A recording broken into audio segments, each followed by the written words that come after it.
radio for the masses. Headline edition, July 8, 1947.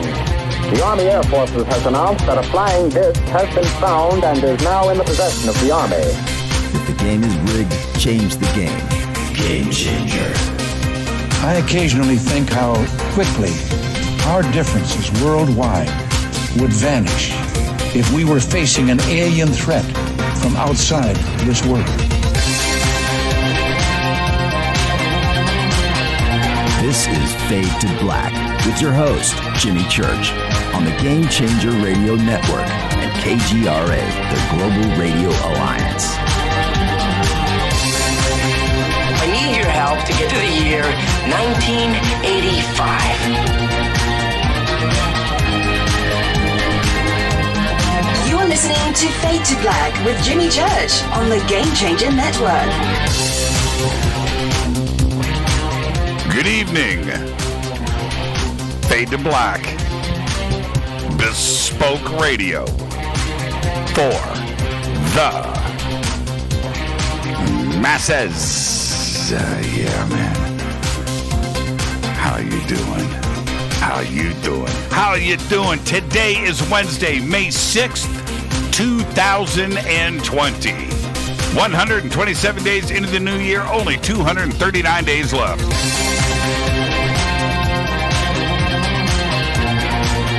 We are live from a bunker somewhere in the middle of beautiful downtown Burbank, California, and I would like to welcome everybody listening all around the world, all across the United States. Hither and thither, to and fro, back and forth, up and down, east and west, north and south, far and near. This is Fade to Black for KJCR, the Game Changer Network, and KGRA, the planet. I am your host, Jimmy Church. What is cracking? Yeah, man. All right. Let's do this tonight. Man, I can't wait. Tonight, right here on this program, very special guest, Nick Redfern. That's right. Man, I got a lot of favorite guests that we have on this show. Nick Redfern, right up there at the top. Love Nick. Love Nick, and we are going to be talking about his new book. It was just released. We have the links for the book right there on our website. You can go and click on it. And it is entitled The Rendlesham Forest UFO Conspiracy, a close encounter exposed as a top secret government experiment. Oh, man. Here we go. Love it. Love it. So that's tonight. Tomorrow night on this very program, it is another Fader night because it is Thursday, which means open lines all night long with all of you. Really looking forward to that. And tomorrow night, besides tonight with Nick Redfern, my favorite night of the week. You know, I'm going to, poltergeists and crazy stuff on Monday. This coming Monday, we'll get all of the publicity started on this tomorrow, on Thursday, because it kicks off on Friday. But on Monday, I will be hosting for a couple of hours a live event at the Conjuring House. It's called The House, with the current family that lives there. They've got cameras spread throughout the house. And I will be able to sit down with everybody. They're on a 1-week lockdown. And if you want to go and check it out, you can. You can just do it. The cameras are live for 7 days. And this is going to be really, really cool. So, I'm going to get to meet everybody and go through the house and do that and host the program for 2.5 hours. And schedule for 2, but we'll be doing overtime. Yeah, it's going to be cool. So that's on Monday on Fade to Black. So leading into that, speaking of poltergeists, right, and weird stuff and haunted houses, I have, and I've noticed this for a while now. I just kind of ignore it. But it happened again today. I have in the studio, in front of me with all this gear, I have a mouse pad here that's got 3 mice on it, 3 mice that control 3 computers. I have more mice over here. You can you can see one's here, and there's another one that's over here. This one's wireless. Ooh, I hope I didn't just shut off one of the streams. Is this right in front of these mices? Is that correct? Mice? I have 3 little protectors. I have my little Incredible Hulk USB drive. All right, look at Hulk. He's pretty cool. That's a USB drive, right? Okay, it's a USB drive. And I actually use this every night. But anyway, so I got my little Incredible Hulk, and he sits right here. And then right next to him, I got this from Stacy with an eye.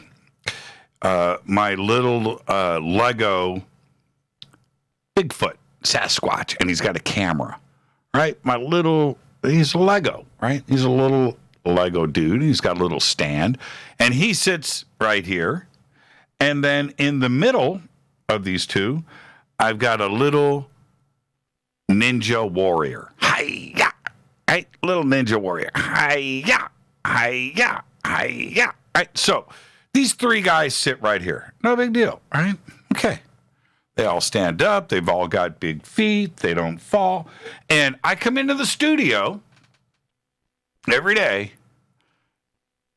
and one of them is knocked over. The ninja guy is down. Hulk is knocked over. Sasquatch is. It's like, what's going on when I'm not here? And I'm just picturing these guys, going at it. But how do they fall over? And they do it all the time. All the time. I've just gotten to the point of ignoring it. This little guy. Hi-ya, hi-ya. Anyway, my little protectors. And they're always falling over. With this stand, right, this Lego, how does Sasquatch fall over? But he does. So, there you go. It's like that movie Toy Story, right? My little protectors. Okay, so that'll be on Monday. That'll be on Monday on Fade to Black, The House. Okay, so we'll get the links up, and you guys can go and check it out. It's going to be a lot of fun because we'll be broadcasting, doing a simulcast. So what is happening here on Fade to Black will be the audio from that feed. You won't have the video. If you want to check out all of the video or go check out a week's worth of poltergeist activity and ghost hunting that they're doing at the house, which is pretty cool, I'll get you all of the links so you can do that. And it starts on Friday. We start, our thing will be on Monday evening, this Monday. Okay? All right. Where am I at? Follow me on Twitter at JChurchRadio. At JChurchRadio. Start right there. I like the, in the Twitter feed, the raccoon meme from earlier. That was pretty cool. He washes his hands incessantly. Yeah, that was pretty good. Okay. Follow me on Twitter at JChurchRadio. Any questions or comments during the show tonight? Use hashtag F2BQ. That's Fade to Black Questions. You want to hang out with everybody? The sandbox is hashtag F2B on Twitter. Hello to everybody out there. YouTube, Twitter, Facebook, TalkStream Live, KGRA, The Planet, TuneIn, iHeartRadio, wherever you're listening, welcome to the show. Okay. All right. Let's. You can also email Jimmy at jimmychurchradio.com. I want you to get your immune system boosted. I want you to do that. I want you to take care of yourself. I want you to be healthy, just like I am here. I'm just healthy. Rita said to me today before the show, and I think it was the Van Halen shirt, but she turned to me and she goes, "Church, you look great. You look magnificent. You look so svelte. You're so handsome. You're healthy. You look great." I think it was the Van Halen shirt, but thank you for all of that, Rita. But get your immune system in boosted. You know, you just got to get a checkup once in a while. Make sure that all of your fluids are topped off. Go and visit getthetea.com. All right? Promo code FADER will get you free shipping on everything over $50. But go over to getthetea.com. And while you're over at jimmychurchradio.com, how this show happens is our sponsors are the best, like getthetea.com and then Billy Carson and his new internet TV network, ForbiddenKnowledge.tv. Go and click on that banner. Go and visit Billy. You get a 3-day trial membership. Go and check it out right now. All of you Fadernauts, ForbiddenKnowledge.tv. And, of course, River Moon Coffee. I just saw a tweet pop up about how great our new blend is. The Game Changer. Game Changer blend. Go to the Amazon store for River Moon Coffee. All of the banners are over at jimmychurchradio.com for all of our sponsors here. Promo code for Amazon is JimmyRMC. It's all caps. JimmyRMC. And if you go to the website, F2B Blend. The number 2B Blend. F2B Blend. That'll get you 15% off of your order on their website. Let's get to the breaking news. This happened a couple of days ago, and when the story started to break, I was like, oh, man, really? But it's turning out to probably be true. And that's because Venezuelan President Nicolas Maduro said authorities in Venezuela arrested 2 United States citizens among a group of mercenaries on Monday, a day after a beach raid, an invasion, Bay of Pigs, right? An invasion that purportedly was aimed at capturing Maduro. Maduro says they foiled it. I think they infiltrated the group. That's right. The 2 U.S. citizens arrested Monday were identified as Luke Denman and Aaron Berry, both former United States Special Forces soldiers. Maduro held up a pair of blue U.S. passports, reading off the names and birth dates on them in a nationwide broadcast on state television. Before dawn on Sunday, officials say the first attack started on a beach near Venezuela's port city of La Guaira, when security forces made the first 2 arrests and killed 8 others attempting to make a landing by speedboats. Yeah, that's pretty crazy, isn't it? And the company that was involved in this, that's right, a private security firm out of the United States, and the guy that ran that company was doing interviews out of Colombia into the United States and laid out everything and how much he was involved and how much he was supposed to make, and now confessions and video is starting to surface too from these 2 soldiers. And it's turning out to be a pretty crazy situation. Mike Pompeo said he is going to do everything he can to get these 2 guys released and back into the United States as soon as possible. Next story. You thought that... Now, this is... When we talk about the apocalypse, right? The lifting of the veil, the 4 horsemen, the end of days. Well, I have my doubts. I just think I believe in this country. I believe in the planet, and everything's going to be just fine and so forth. But, and there's always a but, and then there's this story. Wendy's is out of beef. What? Wendy's? Seriously. Wendy's is out of beef. 1 in 5 Wendy's restaurants across the United States have removed hamburgers from their menu. Wendy's expects the beef shortage that is affecting about 1,000 of its United States restaurants to continue into the foreseeable future, the end of days. That's right. Analysts scoured the online menus of Wendy's 5,500 United States restaurants and found that 1 in 5 are not selling hamburgers or other beef items. Instead, they're highlighting chicken. and now, all of a sudden, When I read this the other day, and I thought, man, I'm going to hold off on this. This is fear porn right here. This is promoting the madness. I don't know if this is a zone we need to go into. Let's refrain from reporting on the Wendy's apocalypse. But I want Wendy's now. I do, man. I want a Wendy's double cheeseburger with the square cheese and the lettuce and the tomato and the ketchup and the mustard. Right?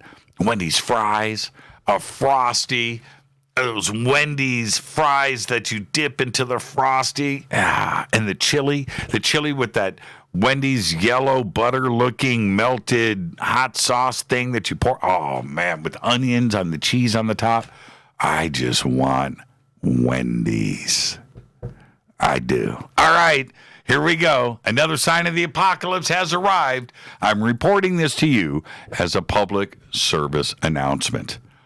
19,483 teens in Georgia have just received their driver's licenses without a road test.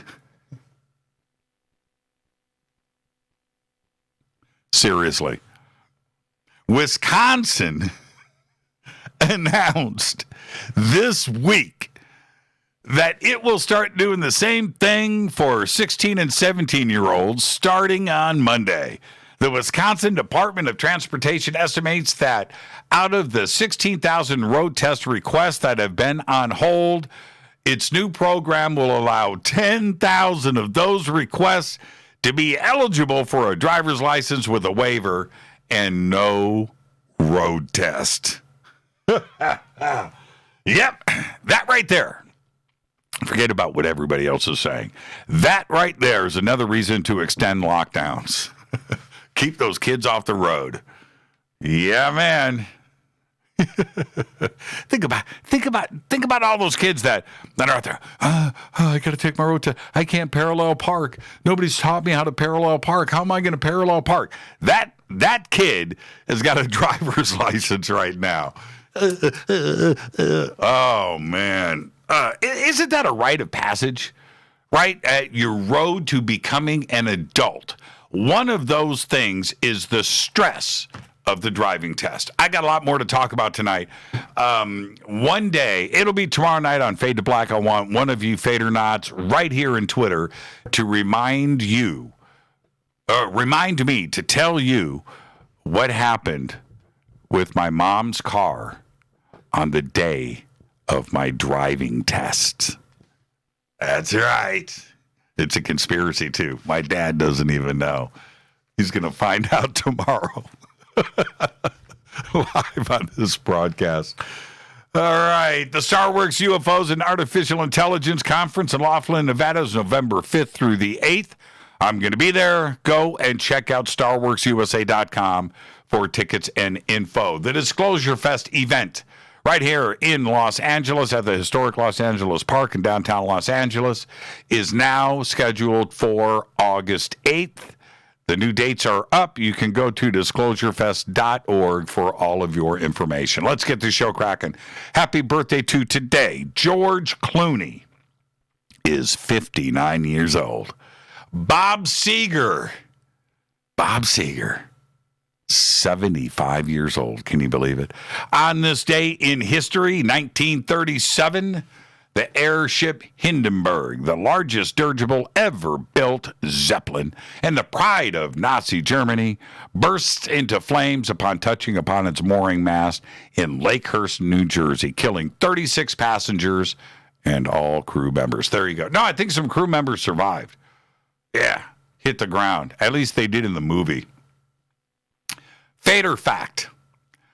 The theoretical physicist Ted Taylor, okay, now listen to me, ignited a cigarette with thermal energy released by a nuclear bomb test on June 1st, 1952.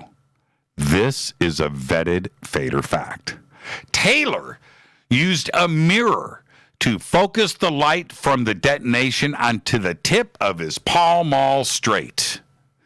That's right, no filters. He lit his cigarette during Operation Tumbler Snapper, which was a series of test blasts orchestrated by the United States military at the Nevada test site. And that is your Fader Fact. Tonight, Nick Redfern is here. He's going to be talking about his new book. It is called The Rendlesham Forest UFO Conspiracy, A Close Encounter Exposed as a Top Government Experiment. So stay right there. Nick is going to be joining us at the bottom of the hour. Let me hit this River Moon coffee.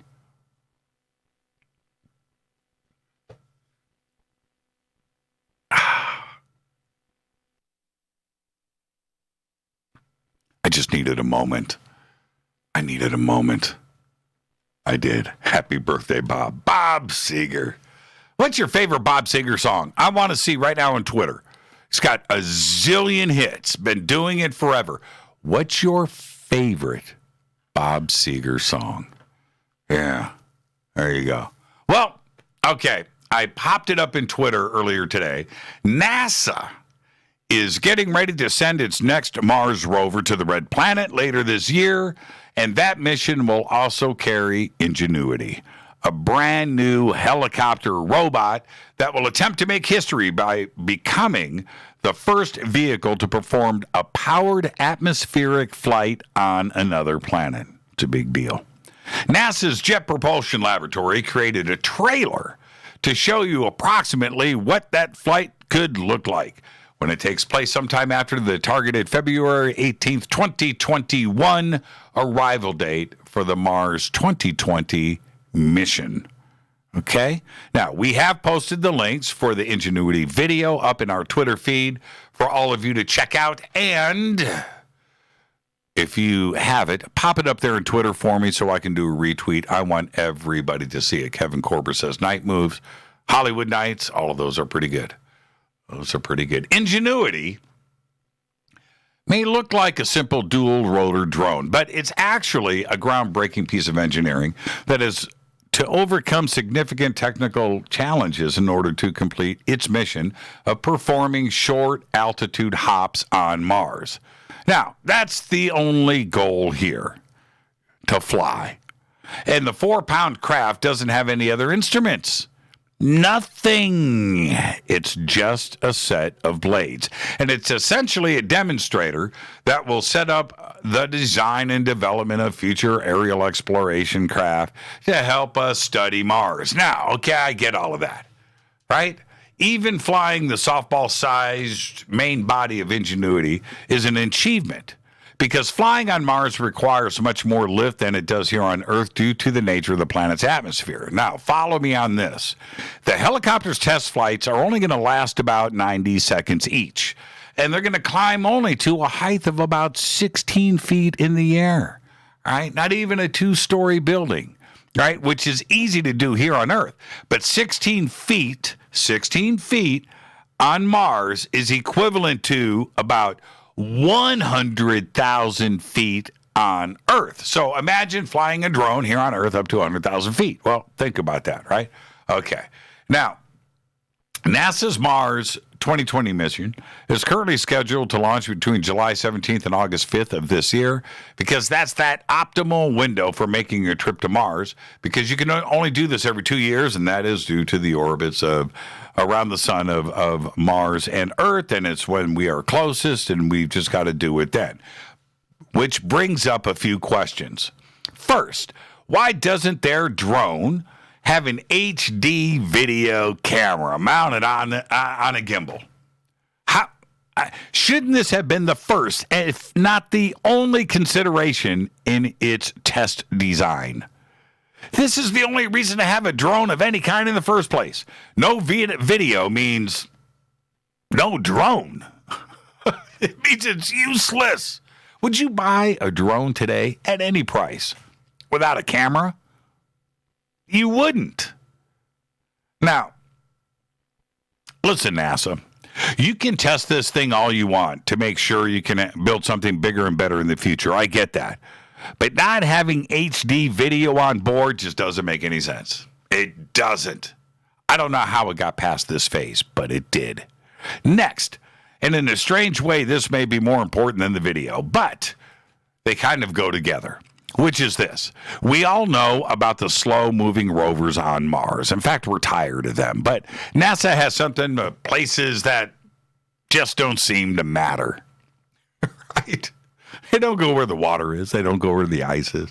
They don't go where the crazy lava tubes are and the cave systems. And no, they don't do any of that. They just go to some spot where apparently there is nothing interesting, right?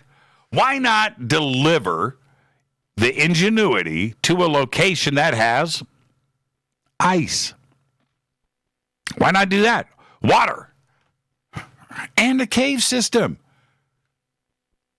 There, with that video camera, you can start shooting video in your testing phase of things that are, and this is the word I want to use, interesting. I'm just saying, right? Now, and the second part of the second part, the 1 and the 2 and the A and the B, is this. With the ability to go somewhere quickly without having to wait for the rover to travel a couple of dozen yards, and for that we wait for weeks and a month at a time, the ability to do that is a really big deal. Why not have some simple soil testing stuff? A spoon, just a little robotic spoon.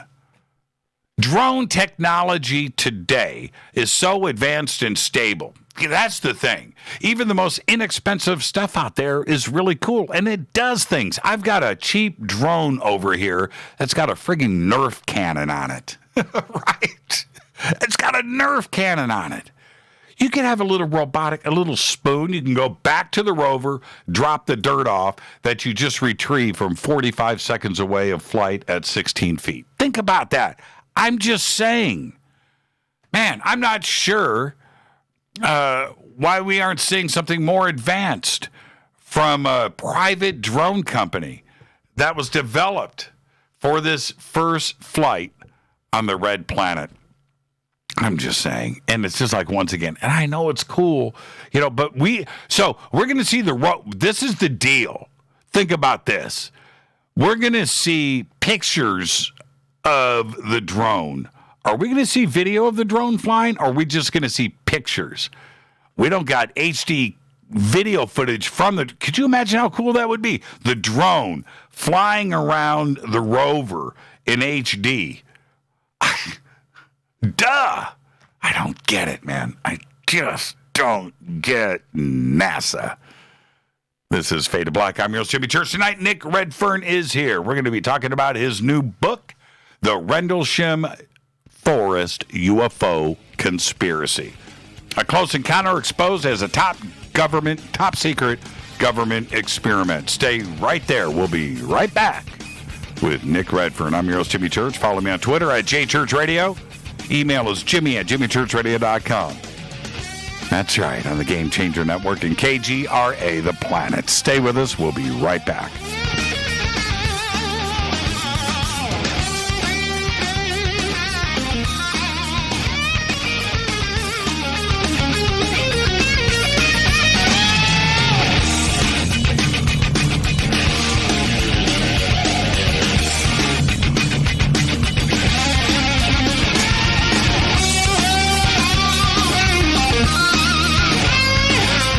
This is Nicole Church, daughter of you-know-who, and you're listening to Fade to Black on JimmyChurchRadio.com and the Game Changer Network. You're listening to Jimmy Church, Fade to Black. Fade to Black will now pause for alien identification. The station that talks the net. KGRA Radio. When you take the beans from Central America with dashes of Indonesian and African mixed in and then roast it to the dark side of Fade to Black, you create the ultimate brew of fringe. Introducing the Fade to Black blend from Rivermoon Coffee. Yes, Rivermoon's darkest customized roast was created for the love of Fade to Black. The alchemy of masterful roasting and smoking the beans is in every sip of this full-bodied, dark Java. I need my coffee dark, deep, with distinct bittersweet chocolate highlights. just like the bunker. Leaning further into the darkness of the roast is Fade to Black Blend from Rivermoon Coffee. Just click on the banner at jimmychurchradio.com and use the promo code F2BBLEND for 15% off of your order today. Go Beckley Teppy. This is Jimmy Church of Fade to Black, and you can get our podcast for just $2 per month. All you have to do is click on the podcast banner over at jimmychurchradio.com. OMG! People are jumping on board to the Life Change Tea Regiment. Brew, steep, and drink for a gentle, taste-great cleanse. It's changing how they feel. See what everybody's talking about. Log on to getthetea.com. That's getthetea.com. Life Change Tea aids in digestive slowdown and helps people get moving down a healthy path. We won't make claims. We'll just let you decide. Experience is much better than a commercial anyway. If you want results, log on to getthetea.com and purchase your super strength cleansing tea. You won't be disappointed. And if you're looking for some mind-body suggestions, go to YouTube and punch in the search bar Health Matters Now. That's Health Matters Now. Put power into your health now. So, getthetea.com. That's getthetea.com for super strength tea. And YouTube, Health Matters Now. That's Health Matters Now for valuable suggestions. Getthetea.com. The tea that makes you go. 9 out of 10 geneticists agree. Fade to Black is not your father's radio show on the Game Changer Radio Network and KGRA, The Planet.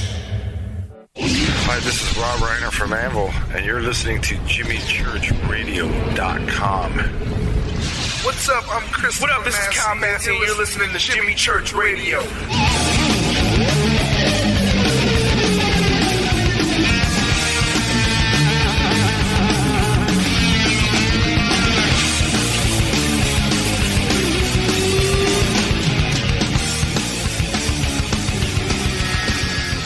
Welcome back. Welcome back. Fade to Black. I'm your host, Jimmy Church. All right, let's do this. Tonight, Nick Redfern is here. Tomorrow night is Fader night with open lines all night long, so get ready for that. And Nick is here tonight to discuss his new book, The Rendlesham Forest UFO Conspiracy, a close encounter exposed as a top-secret government experiment.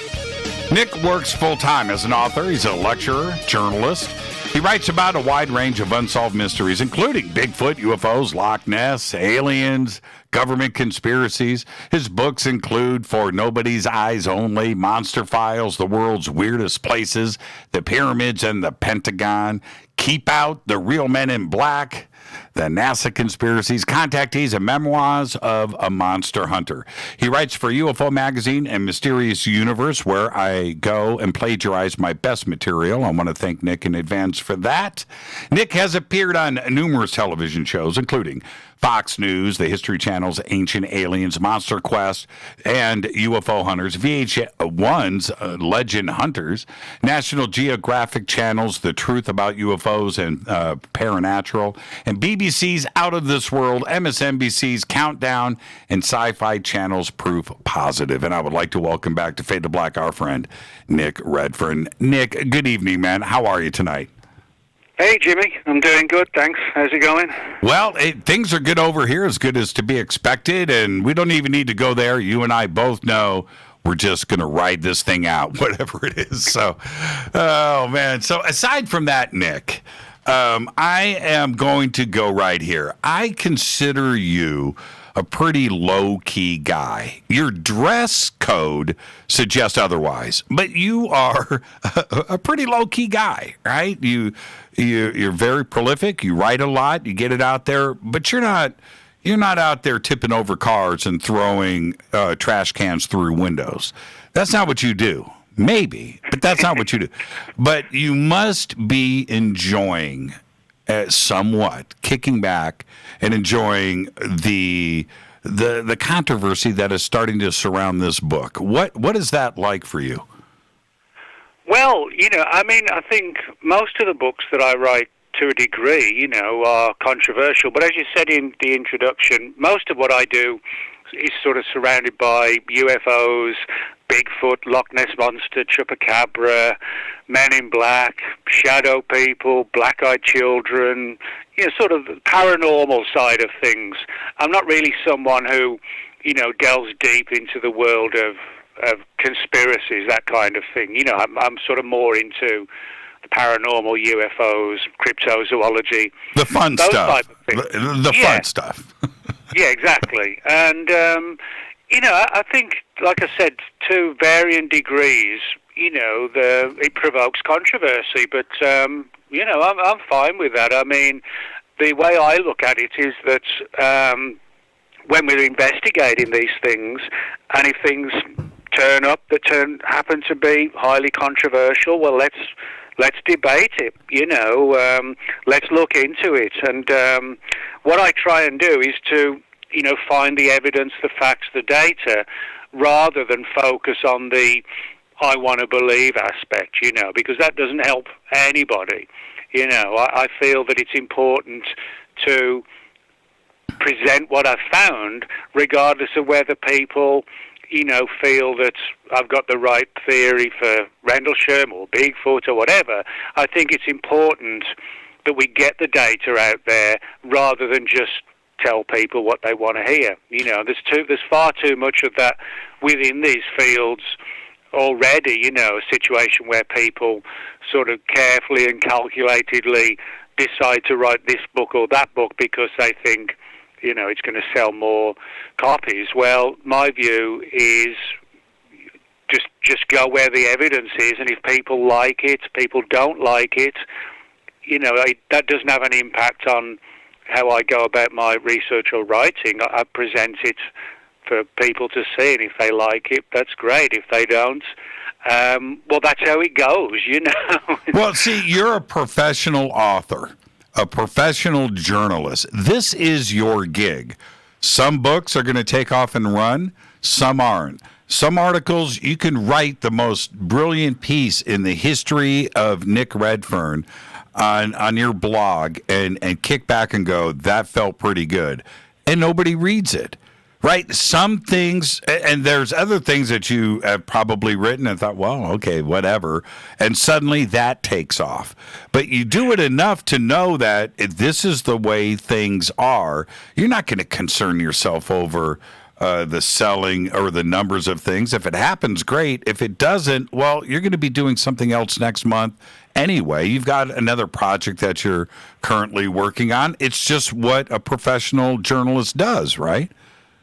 Yeah, I mean, to give you an example, my sort of best-selling book is actually one that I did on Bigfoot called the Bigfoot book. That is my biggest selling one. So that kind of tells what people like in terms of what I write about. But you're right when you said about what books are sort of popular and which ones aren't. One of the things I can tell you for sure is that my books that sell the most are the ones that are sort of pro-UFO, pro-alien, rather ones like that I've written about, where it may sort of destroy a sacred cow kind of, story in ufology. Mm-hmm. I've found those books don't sell well, and it basically comes down to one thing: the books that I write that sell fairly well are the ones that have a positive impact on ufology. If I was to write a book saying, this famous case isn't, as it seems to be, those books don't sell. Now, it might seem strange saying that now because, with the new book just come out, the Rendlesham Forest book, there's no doubt that the vast majority of the people listening to this and possibly buying the book, I'm pretty confident that they won't buy the book. Now, that might seem strange that an author would say that, but, if nothing else, I'm 100% truthful, and open wide. And I can tell you that writing books on things that, destroy this case or that case, they don't sell. But that doesn't stop, but that won't stop me from, like with the Rendlesham one, Rendlesham is it's sort of like the UK's Roswell in terms of visibility and fame,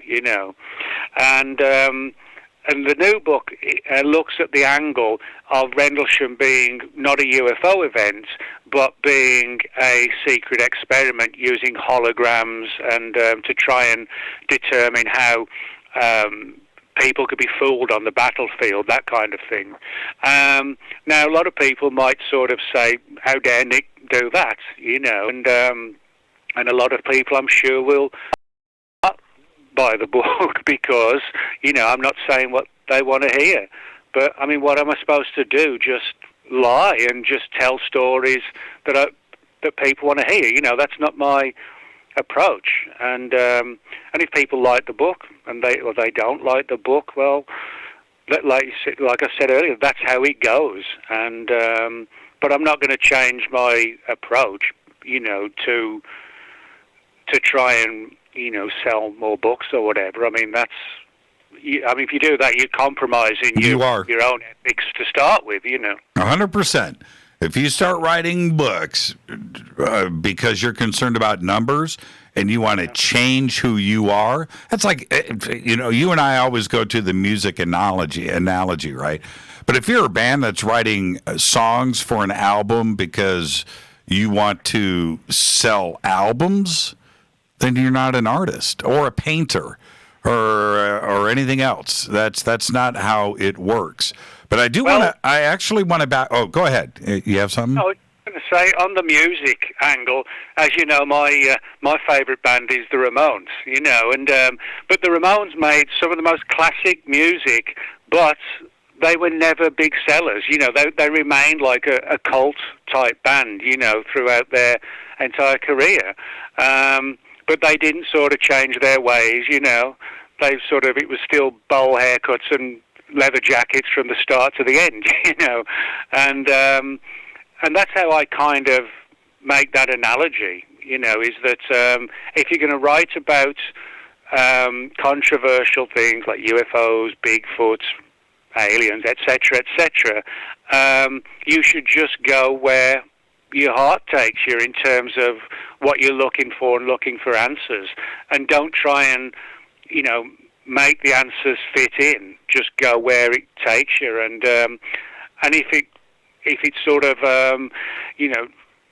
when you sort of look into your theories, if it vindicates your theories, well, that's great.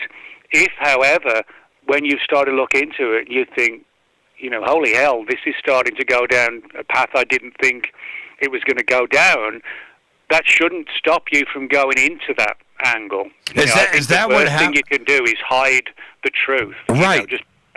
Yeah, Nick, is that what happened to you here?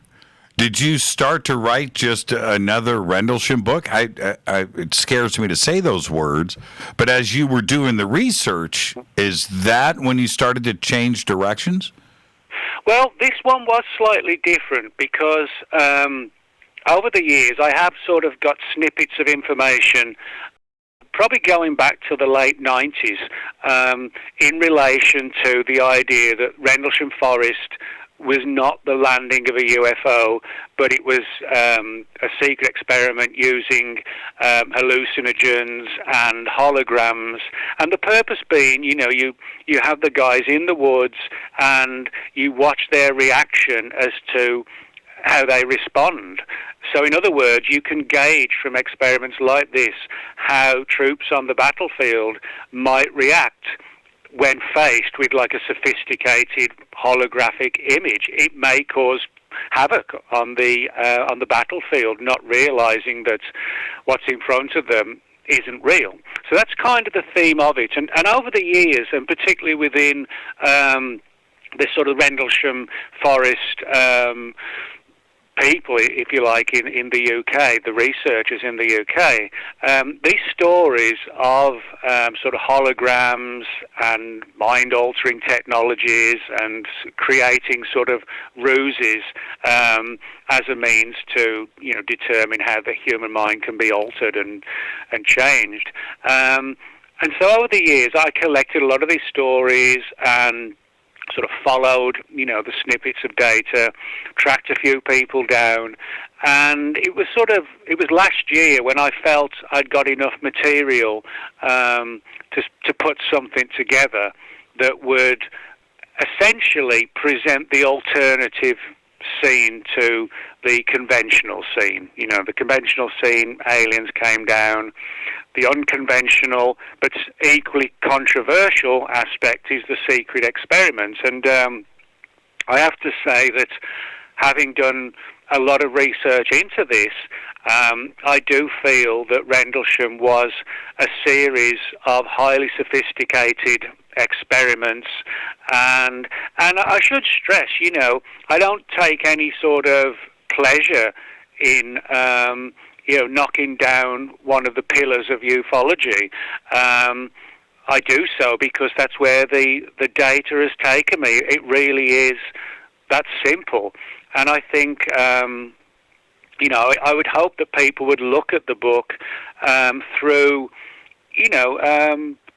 a regular situation, go into it, just read it, don't have some preconceived conclusions or ideas and so on, just see for what it is, and if you agree with me, that's great. If you don't agree with me, we can debate as to why you don't, and I think that's the responsible way to handle controversial things like this. But let's not just uphold a story because it sounds cool.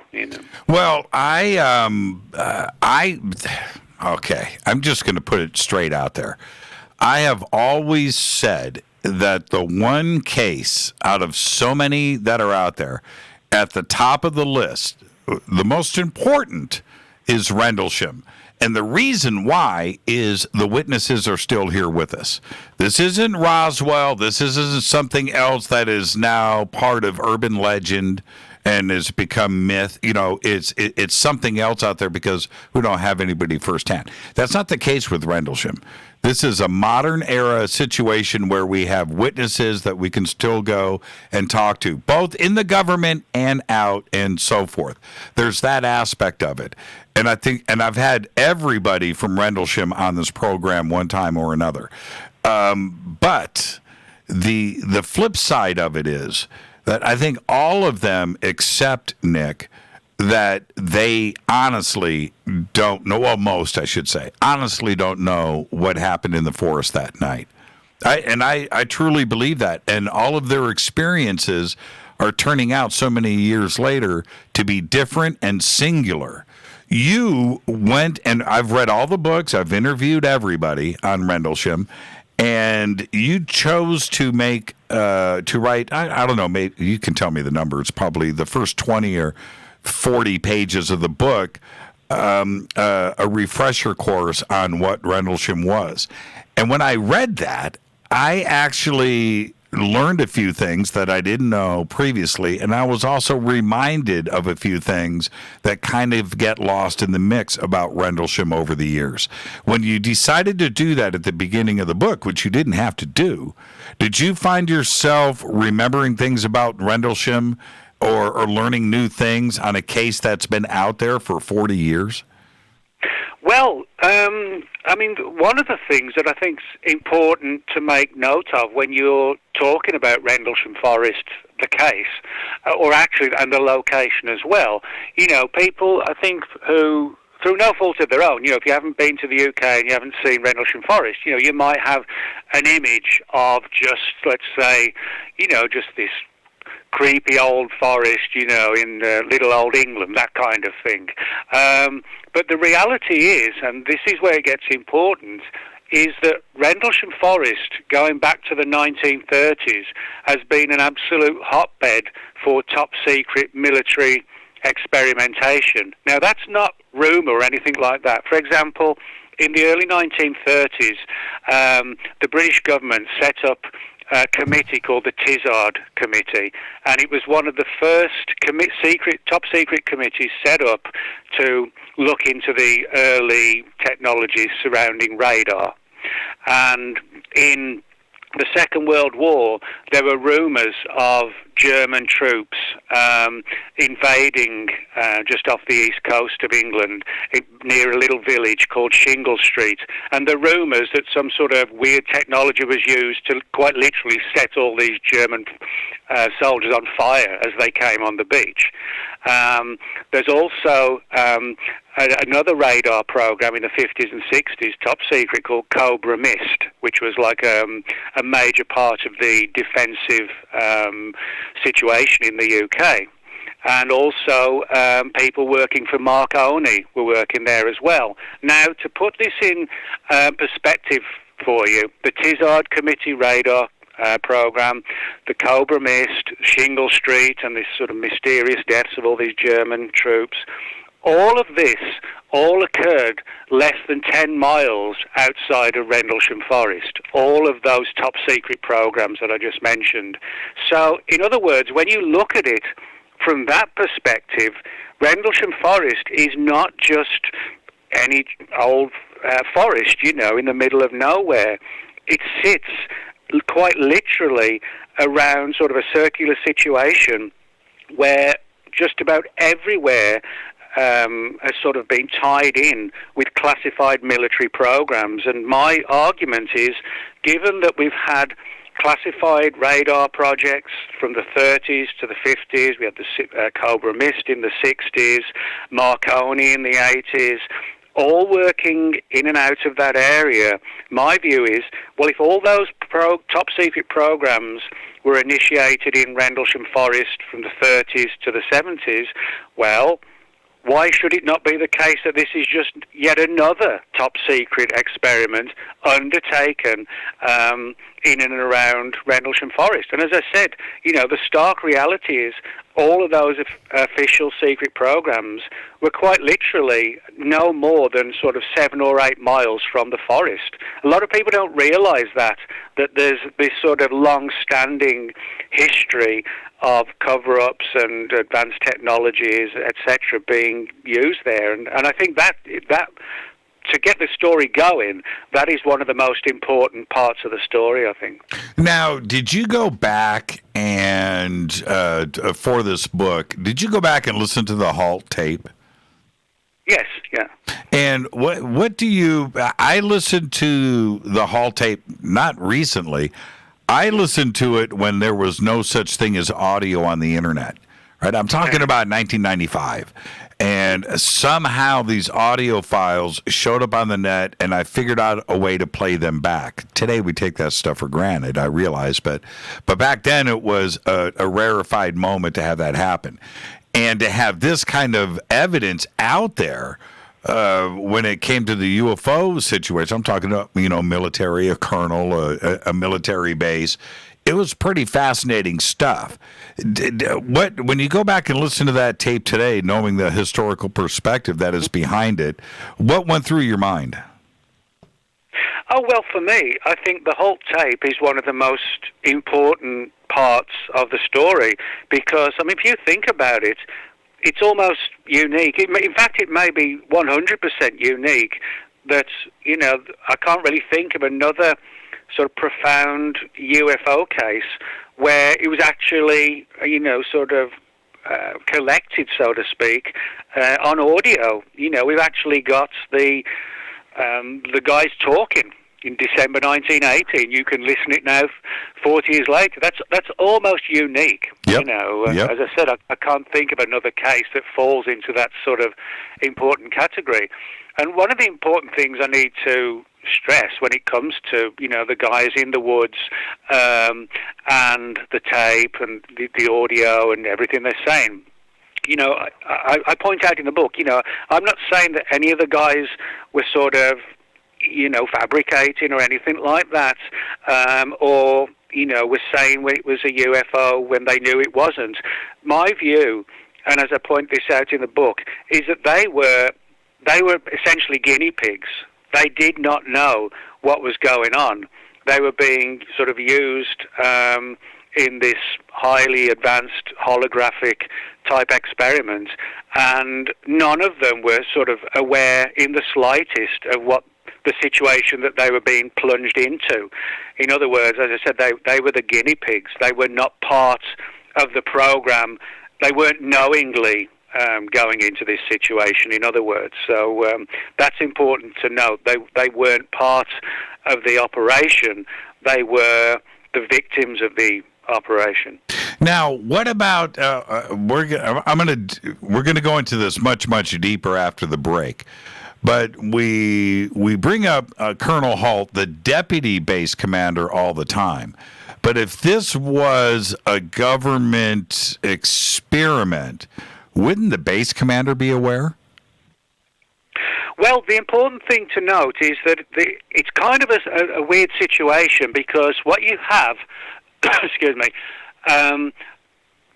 Colonel Holt, Lieutenant Colonel Holt, was the deputy base commander at Bentwaters, Royal Air Force Bentwaters. But where the UFO activity occurred was actually just outside of Royal Air Force Woodbridge. So for people who don't understand or possibly aren't sort of appreciate the story, it basically goes like this. In the Second World War, when there was a possibility of Hitler winning, a number of UK bases were handed over to US military personnel who could essentially become, work from the UK. And a lot of, there are a number of UK military bases that exist today that still have, large contingents of US personnel to help, in the event that we ever go to war again. And so in the 1940s, during the war, you had Royal Air Force Bentwaters and Woodbridge, and with large contingents of US personnel. And that continued through the 50s, 60s, 70s, 80s, 90s.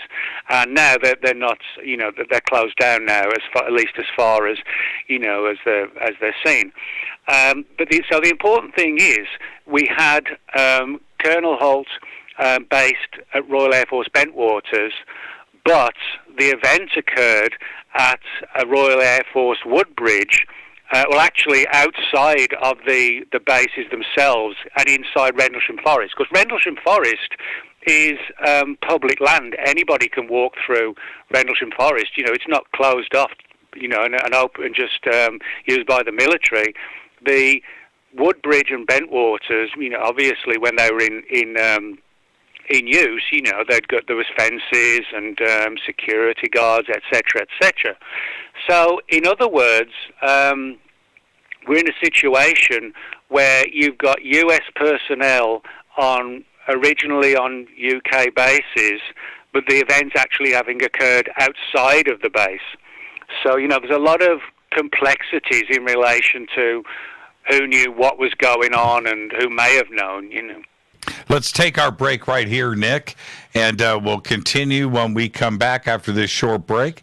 This is Fade to Black. I am your host, Jimmy Church. Tonight, Nick Redfern is here. We're discussing his new book. It was just released, The Rendlesham Forest UFO Conspiracy, A Close Encounter Exposed as a Top Secret Government Experiment. The links for the book, you need to go and get yourself one, are over at jimmychurchradio.com. You can just click and go straight there. We'll be right back after this short break. This is Fade to Black on the Game Changer Network. Stay with us.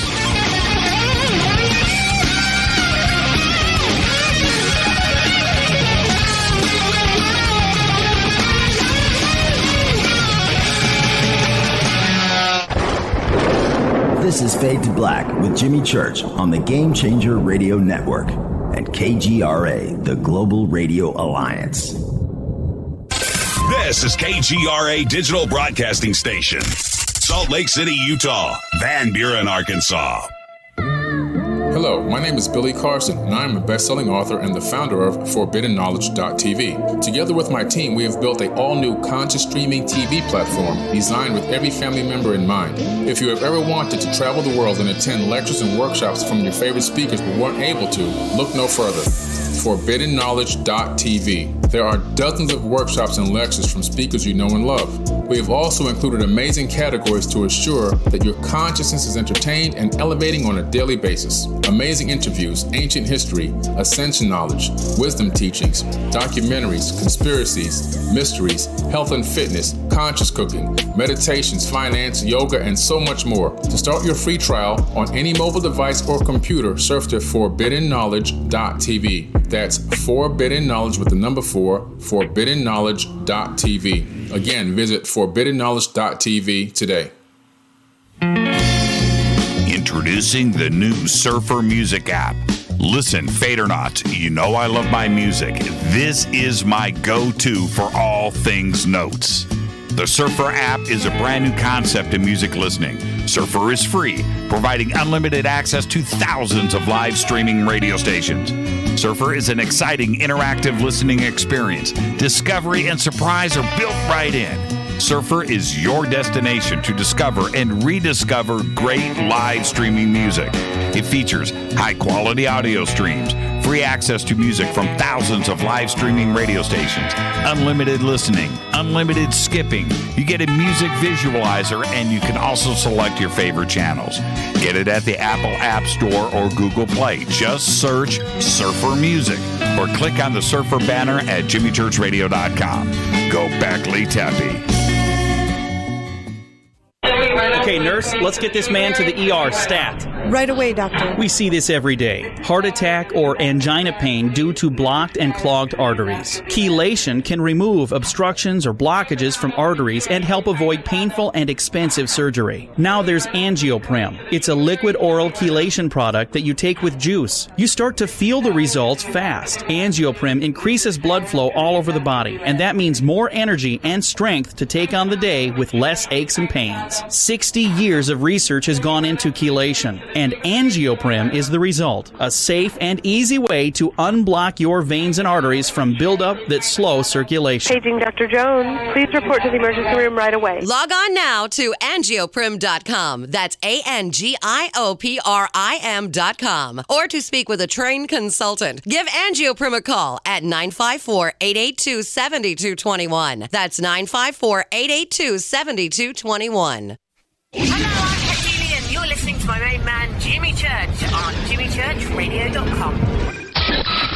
Hi, this is Ray Hobbs here, repping the planet, and you're listening to my good friend, Jimmy Church, Fade to Black, on the Game Changer Network and the KGRA digital broadcast station.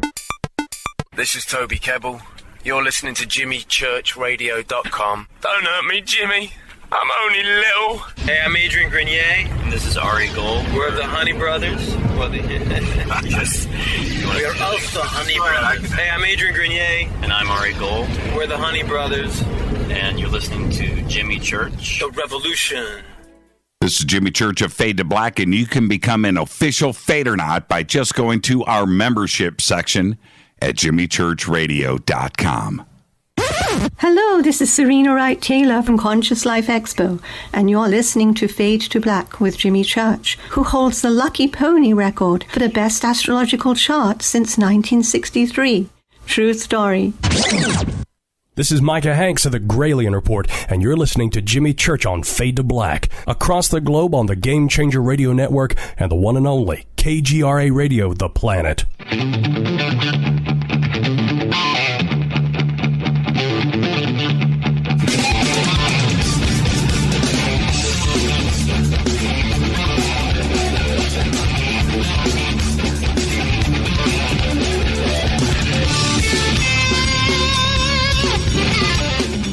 All right, welcome back. Fade to Black. I'm your host, Jimmy Church. Tonight, Nick Redfern is here. We are discussing his new book, The Rendlesham Forest UFO Conspiracy, A Close Encounter Exposed as a Top Secret Government Experiment. Now, Nick, let's take this next segment to discuss what may be difficult for a lot of us out there, including myself, which is we all have come to conclusions about Rendlesham. But no matter what, and especially in the UFO circles, and when I say no matter what, I'm talking about physics, religion, politics, whatever you want to say. We need to listen to everything all the time. Never close off your mind, never shut down. We'll never take steps forward if that's what we do. But, and this is the big but, when it comes to Rendlesham and other UFO cases, the dogma, and I will use that word, that has been laid out for years becomes accepted reality. And nobody wants to move off of that for their own reasons, personal, emotional, invested time, whatever it is, they're not going to go off of that path. Right? And that is the biggest issue that confronts us today and is front and center with your book, isn't it? Yeah, you're right. And I mean, you know, it's almost kind of like on par with, you know, a kid finds out there wasn't a real Santa Claus, you know, that kind of thing. And it's a situation where the bigger the case, the far more it becomes accepted.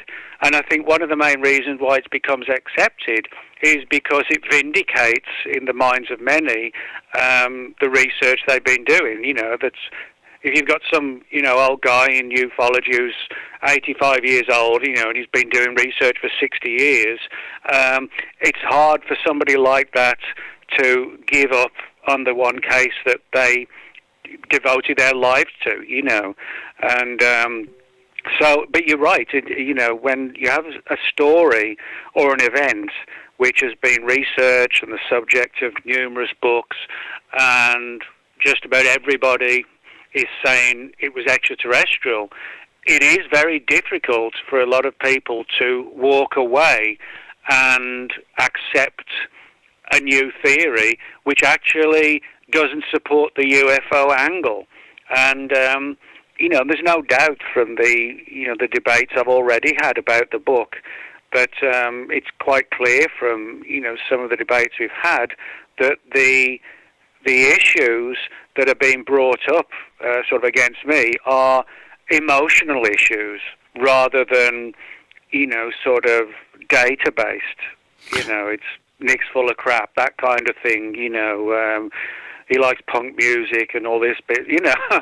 It's, you know, I see it time and time again when it becomes defensive and it becomes an attack on the author rather than have a sort of face-to-face debate of the facts. And now, there have been, well, see, this is the thing, and most people in ufology, and I'm looking at the comments coming in on Twitter right now, too, as well, about this, and I think something strange happened out there. That's my own conclusion. I've researched it enough for me to, but I listen to everything, and you bring up not only some things that need to be considered here, but what you have researched and brought out in this book has been discussed about Rendlesham for a long time. It's just that nobody wanted to touch it. And there was also a pretty solid story that started to go around that it was all just a practical joke, right? The RAF were playing a practical joke on the United States Air Force. Things were going back and forth between the two bases, and things were just happening. So the Brits just had to pull one over, you know, on the Yanks kind of thing. Even that story got a little bit of traction. And it's not that we're breaking new ground here. It's that nobody wants to, shift off of what they've already accepted. When did you start to hear these other versions of Rendlesham? Oh, well, that's an easy question to answer. The first book that came out on Rendlesham, which was written by Brenda Butler, Dot Street, and Jenny Randalls, it was called Sky Crash, and that came out in 1984. And even then, you know, there were rumors of, you know, things like early drones and early stealth craft and you know, sort of maybe like a Russian satellite coming down, that kind of thing. So those kind of the theories, the alternative theories, have been around, for a long time. But I can tell you, having been on the UFO scene for a long time, I can tell you one of the reasons why some people may actually privately, agree with some of what I say. But some of the people in ufology, well-known figures on the lecture circuit, will not rock the boat for fear of not being booked on the next lecture circuit. I see that now and again. People who I know do not support certain stories, but they go fawning up to, the bigwigs in ufology, and to basically kissing their shoes, kissing God knows what, to basically ensure that, they'll get 3 or 4 more new conferences last year. And to me, that's kind of pathetic, really. I mean, if you believe something, if you got a conclusion, well, tell it as it is. Don't just kiss ass, and say you agree with this or you agree with that. I mean, that's just, like I said, pathetic. That's the best word for it. Wouldn't the story, the reality, if it's true, wouldn't that reality of it being a top secret government experiment be a bigger story and more important than if it was aliens? Isn't that significant? Well, yeah. I mean, it would be significant if it's proved, and of course, even I have to admit, there's a big difference between having a scenario based upon the data that I found and the interviews I've done for the book. That is not proof. That's data, that's information. But if we have proof, solid proof that aliens came down at Rendlesham, or solid proof that it was a military experiment, it would massively affect ufology because, number one, it's one of the biggest cases. It's up there with like Roswell and Cash Landrum and the Phoenix Lights, all the big cases. So people would be thinking or concluding, well, if this big case has collapsed, well, how many of the others weren't UFO events? So you have this spiraling aspect that could happen. The other aspect that could actually happen is the issue of, well, have we been sort of deceived? Are so many of these UFO events just sort of tactical experiments hidden under a UFO banner? And then you begin to think, well, how long has this been going on for? Is it just Rendlesham? Is it multiple cases? So I think whatever the answer is, it's going to cause big controversies if we can get the hard proof. And by proof, I mean literal proof.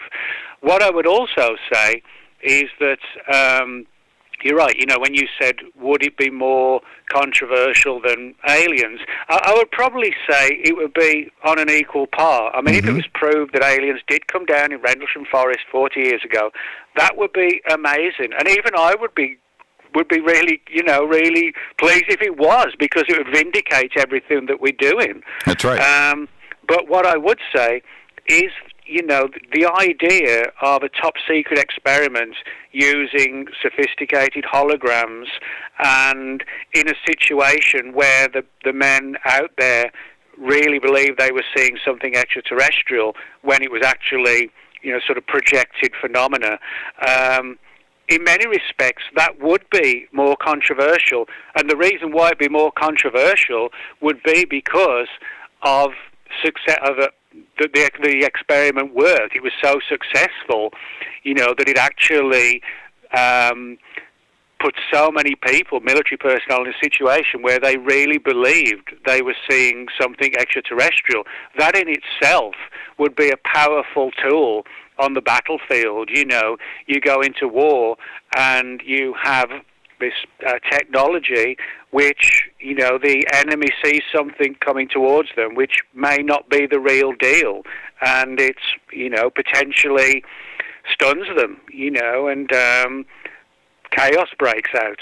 And I think that was, as In terms of the interviews I did with the people, that was the primary goal, was to see how the human mind could be manipulated. And essentially, if you can make people see aliens and UFOs, you sure as hell can get them to see anything, that kind of thing. And then it would be, the military advantage of creating that kind of imagery. Now, who did you interview for the book? Well, one of the most, there's 11 interviews in the book. I would say without doubt, the most important person I interviewed was a guy named Ray Boucher. Now, Ray, he's still active in the UFO scene today, but back in the mid-1980s, he was the state director for MUFON, the Mutual UFO Network, in Nebraska. And Ray spent a lot of time looking into Rendlesham to the extent that he actually approached his senator, Senator Exon, and Jim Exon. And they had a lot of correspondence, and it's quite clear from the correspondence that Ray had with Senator Exon that he went a long way and up the chain of command in terms of the military.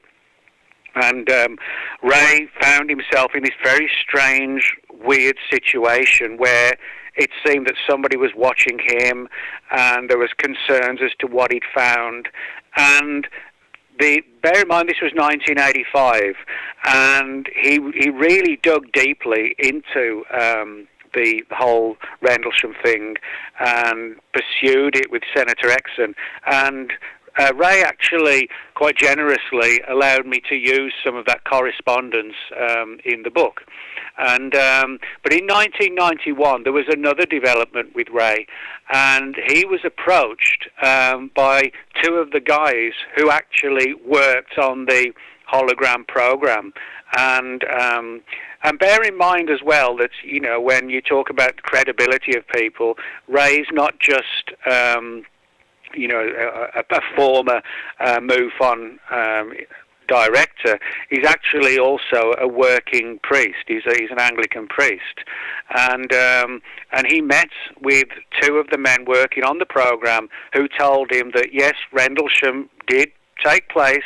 It was an astounding event, but it wasn't a UFO event. It was, as I said, this holographic event, and they basically told him that yes, it was designed to see how the human mind could be affected and how people's mindsets could be just sort of blown away, into a completely new scenario.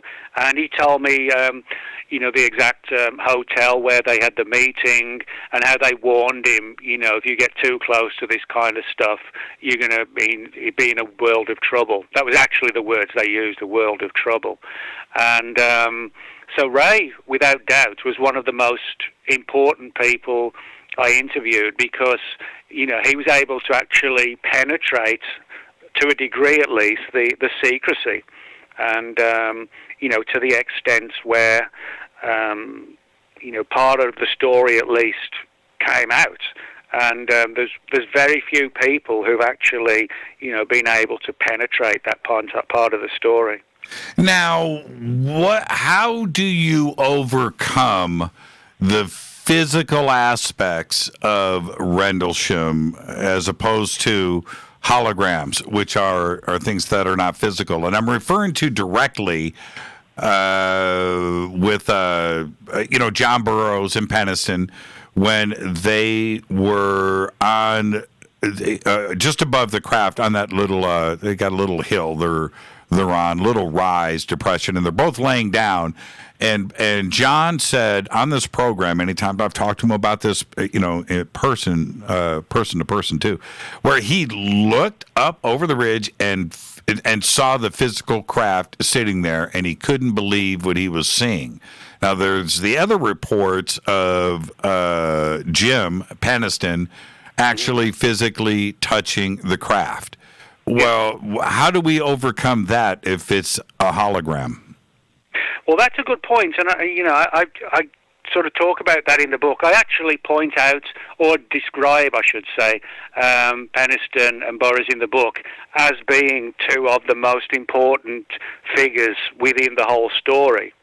And so, you know, that's an important part of the story. You know, I don't dismiss them. I actually point them out as being, you know, two of the most important people in everything in relation to Rendlesham, really. But the story that was given to me was that it wasn't just the hallucinogenic side, the holographic side of this. There was also an hallucinogenic side to it as well. Now, this sort of gets into really controversial areas, and we sort of have to go back a little bit in time to 1964 and a place in the southwest of England called Porton Down, Porton, Porton Down. Porton Down is where the British government does a lot of its research into things like chemical warfare, and particularly in the 50s, 60s and 70s, they did a huge amount of research into things like LSD. And in 1964, and this isn't sort of hearsay, you can actually find it on the internet, back in 1964, a team of scientists from Porton Down took a group of UK soldiers into an area of woods and essentially dosed them with LSD and to see what the effects were. And the effects were exactly as you would expect them to be. You know, people started to see hallucinated and saw things that weren't there. And if you Google 1964 Porton Down LSD, you'll actually see the original film footage, the black and white film footage taken by the British Army itself, and you see these guys wandering around the woods, basically in a state of hallucinogenic mania, so to speak. And that was 64. Now, people have sort of suggested, well, could that have been what happened in 1980, something very similar? Well, one of the people who looked into this was Lord Hill Norton. Lord Hill Norton was one of the highest-ranking military personnel in the UK in the 1970s. And he had a deep interest in Rendlesham Forest, the case. And the more he looked into it, he found out that on the night of the first incident in Rendlesham Forest, that a team had been secretly brought up to Rendlesham Forest from Porton Down, all dressed in hazmat outfits. And the theory that he was pursuing was that hallucinogenics had been, sort of aerosol-based hallucinogenics had been released, like low-grade hallucinogenics had been released into the woods at the same time that the experiment was going on. So you had not just the guys exposed to the holograms, but also placed in a hallucinogenic state as well, courtesy of Porton Down. Now, as I said, you know, the film footage, as I said, you can see it on YouTube, and it's sort of extremely graphic, you know, these guys just not knowing what they're doing, just wandering around the woods. And as I said, Hill Norton was one of the most high-ranking, powerful military personnel, you know, within the British military in that period and of the 1970s and 80s. And you know, someone like him was the perfect person to learn about this Porton Down connection with Rendlesham. So to get back to the point, you know, I think, as I said, I believe all the guys, you know, they're all credible, and I believe that what they saw is what they saw, you know, as they saw it, so to speak, you know, but what they saw may not actually, or they perceived, may not have been exactly as it was due to that LSD, hallucinogenic, Porton Down connection. So, in other words, you know, trying to figure out what people saw if low-grade hallucinogenics were released into the woods, then it becomes extremely difficult to understand what was actually seen. Now, what about, everybody that was directly involved, like Halt and Peniston and Burroughs? I know that Jim said that there may have been something introduced, and maybe somebody else did during the interrogations. I'd have to go back and remember all of that. But Halt said that never happened. Others are not so sure. But that being the case, nobody has said anything to me about them feeling high, or maybe something else was going on there other than a physical incident. Has Peniston or Halt or Burroughs said anything about the possibility of a hallucinogen? Well, I mean, if you actually look at the story, drugs and things like this do pop up in the story now and again. For example, for years, Charles Halt has stated that he felt that Larry Warren had been, quote, meddled with. And that was his actual word. He said he felt that Larry Warren had been meddled in some fashion. His mind had been meddled with. Now, Jim Peniston, for example, he was put under sodium pentothal when he was interviewed. So you do have these sort of snippets, if you like, of drugs, that potentially, not potentially, but does have an effect on the human mind. So, you can look at it from that perspective, particularly when you tie it in with the whole angle of Porton Down, which was, as I said, in the 50s and 60s, was the absolute hub in the UK government for research into LSD, and not just LSD, but other mind-altering technologies that could be used on the battlefield to disable the enemy, So there's a lot of weird snippets and threads like this, sort of offshoots of the main story, like, as I said, like Porton Down, scientists in hazmats going in and out the woods. That was one that, as I said, that Hill Norton was absolutely sort of chasing down before he died. Now, we need to take a break right here, and I just noticed that Jim Peniston is jumping in here on Twitter. I don't know if he's listening to the show or just responding to comments, but yeah, I never know who is listening to this show, Nick. So there you go. Let's take our break right here. This is Fade to Black. Our guest tonight, Nick Redfern. We are discussing his sensational new book. It is called The Rendlesham Forest UFO Conspiracy. And let me make sure I'm doing this right. I am. A Close Encounter Exposed as a Top Secret Government Experiment. This is Fade to Black. More with Nick after this short break. Stay with us.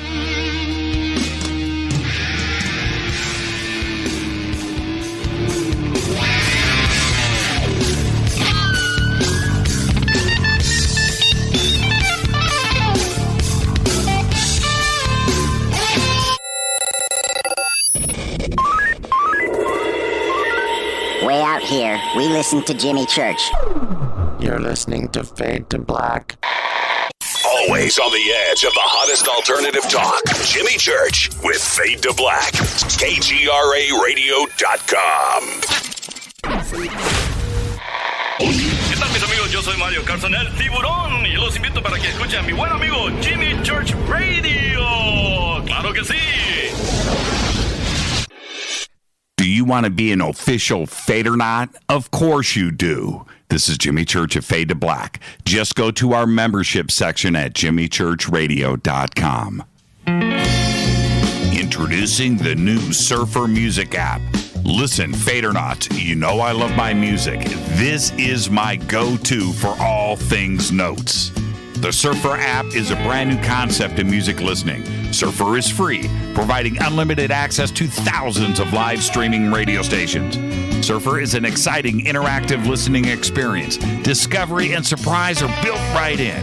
Surfer is your destination to discover and rediscover great live streaming music. It features high-quality audio streams, free access to music from thousands of live streaming radio stations, unlimited listening, unlimited skipping. You get a music visualizer, and you can also select your favorite channels. Get it at the Apple App Store or Google Play. Just search Surfer Music or click on the Surfer banner at jimmychurchradio.com. Go Beckley Tappy. So, you love talk radio? Then you'll love TalkStreamLive.com. TalkStream Live is always on, 24/7, with the best streaming talk shows. Find your favorite talkers and discover some new ones. It's free, readily available online or on mobile with any smartphone or tablet. Finding your favorite talk shows all in one place has gotten a whole lot easier. Just go to TalkStreamLive.com. Be sure to download the free apps from Google Play or the iTunes App Store. You listen to us, and we listen to you. And so does the CIA.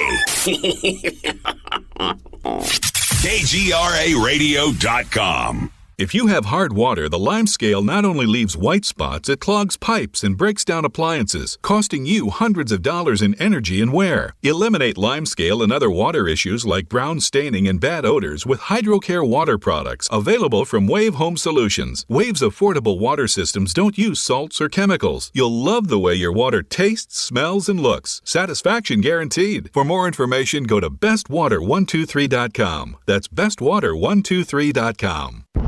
Are you intrigued by paranormal talk radio? You'll love the new Paranormal Radio app from TalkStream Live. You'll find a great selection of talk shows covering UFOs, ghosts, strange phenomena, and much more. Download the Paranormal Radio app now and start listening to the very best in paranormal talk entertainment, including the network you're listening to right now, the Paranormal Radio app, free in Google Play and the iOS App Store. You are listening to Fade to Black with Jimmy Church on the Game Changer Network. Oi, oi, I'm Reese Evans. You're listening to Jimmy Church. This is Revolution. The revolution will not be televised. The revolution is on radio. Ciao.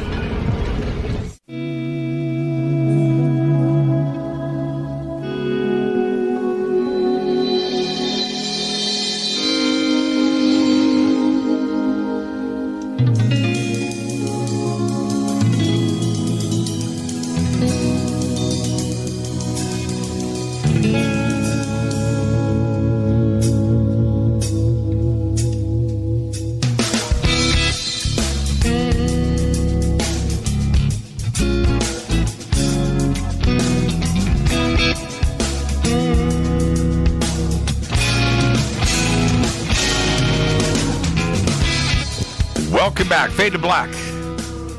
I am your host, Jimmy Church. Tonight, Nick Redfern is here. We're talking about his new book. The links for the new book are over at jimmychurchradio.com. It is called The Rendlesham Forest UFO Conspiracy, a close encounter exposed as a top-secret government experiment.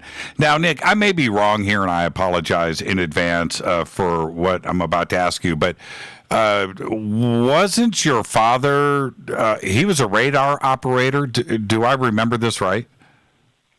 Yeah, he was.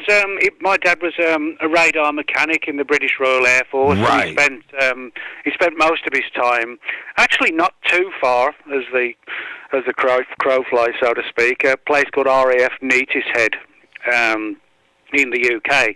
And he was a radar mechanic, and he was actually involved in 3 UFO events where high-flying, fast-moving objects performing all sorts of weird movements were picked up on radar. And this went on, as I said, across 3 incidents. And that's really what got me interested in the subject. And I mean, I would stress to people, I'm not a UFO skeptic. I'm a Rendlesham skeptic. That's 2 very different things, Yeah, sure, sure. Yeah. So when my dad told me that when I was about 11 or 12, he got me interested, not because it was just because it was my own dad, but also because, he was trained in the military on radar as a mechanic. And that's sort of what got me interested in, reading about the UFO subject. So, and when you speak to someone, like I said, who's not just your own father, but somebody who is, well versed in the military. That counts for a lot, really. Yeah, and I would say that suggests that you understand radar, and you've got a pretty strong interest in it. You brought it up a few times on the show. So with Rendlesham, what do you do with the radar aspect of it, of the reports of tracking on radar? And if this is something that is a non-physical situation, how do you approach the radar data when it comes to Rendlesham? Well, yeah, I talk about that in the book as well, and I refer to the work of a guy named Gene Poteat, P-O-T-E-A-T, who spent a lot of time in the 50s and 60s doing deep research and investigations into how to create bogus ghost imagery on enemy radar screens, basically to sort of fool the enemy. And my my theory, I should say, is that something along those lines was going on to try and push the radar aspect, to demonstrate, yes, there was something in the sky, but using sort of the kind of technology that Poteat developed, you can easily see how radar screens can be fooled by sort of ghost imagery. And, one of the interesting things as to why I think the radar aspect was sort of inserted into the story was revolves around a guy named Paul Begg. And Paul Begg was someone who opened up a story at Royal Air Force Watton, W-A-T-T-O-N. And supposedly U.S. military personnel came along and took away some of the data and casually told the Royal Air Force personnel, we've got to check out these radar tapes because a UFO has crashed. That's not how the military works. They don't casually, go to another military base and say, UFOs come down, we've got the tapes. It's almost as if, that was inserted deliberately to sort of expand the rumors about a UFO coming down. That to me, kind of sounds suspicious that they would have been so open about talking about a UFO event. It makes it, to me, it sounds like, it was pushing the UFO angle a little bit too much. Now, has John Burroughs reached out to you yet? No, he hasn't, but just 2 days ago, Kevin Randall, who's written several books on Roswell, Kevin asked me just a few days ago to be on his show, and he happened to mention to me that he'd spoken to John, and he said that John was open to the, quote, secret experiment aspect of all this. And as I said, that was straight from Kevin's mouth. Well, I should say from his keyboard 2 days ago. So that in itself is an interesting aspect. That we've got Kevin Randall, one of the chief Roswell researchers and authors, chatting with John, who then mentions, he was open to the secret experiment angle, and Kevin wants me to be on his show to talk about that. So I'm sure because because Kevin mentioned all of this to me, I'm sure he's going to bring that up. So it demonstrates that you've got Jim, who concludes that he did have a UFO event, and you've got John, according to what Kevin said, that was open to the UFO side of it, to the experiment side of it all. So, the whole thing is very sort of confusing, and just, it's really difficult to try and, put the full picture together when, if you take my theory out of the story. There's still multiple theories. I mean, for example, as I said earlier, people have talked about Soviet craft coming down, possibly something like an early drone or an early stealth craft. All sorts of the lighthouse, things like this. So that's one of the kind of almost unusual aspects of the case, is that there are multiple theories. Now, of course, they can't all be right.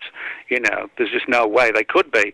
But there are multiple theories out there, Well, we have to, we all have come to the conclusion that something happened over those 3 days. There's no question about that. And I have pushed, I can imagine after this broadcast tonight, Nick, that I will hear from all of the players over the next couple of days, okay? And so that's fine. But I have pushed most of them on the alien and ET aspect of this to get somebody to say that. I've never had anybody that's directly involved with the case say, now it was definitively UFOs, and that includes John Burroughs. John Burroughs knows something happened, of course, and he's talked about it many times on this program, and it's some of the most compelling eyewitness testimony that you will ever hear is John Burroughs on this show. But he has never, crossed that line. Something has caused him physically to have been changed.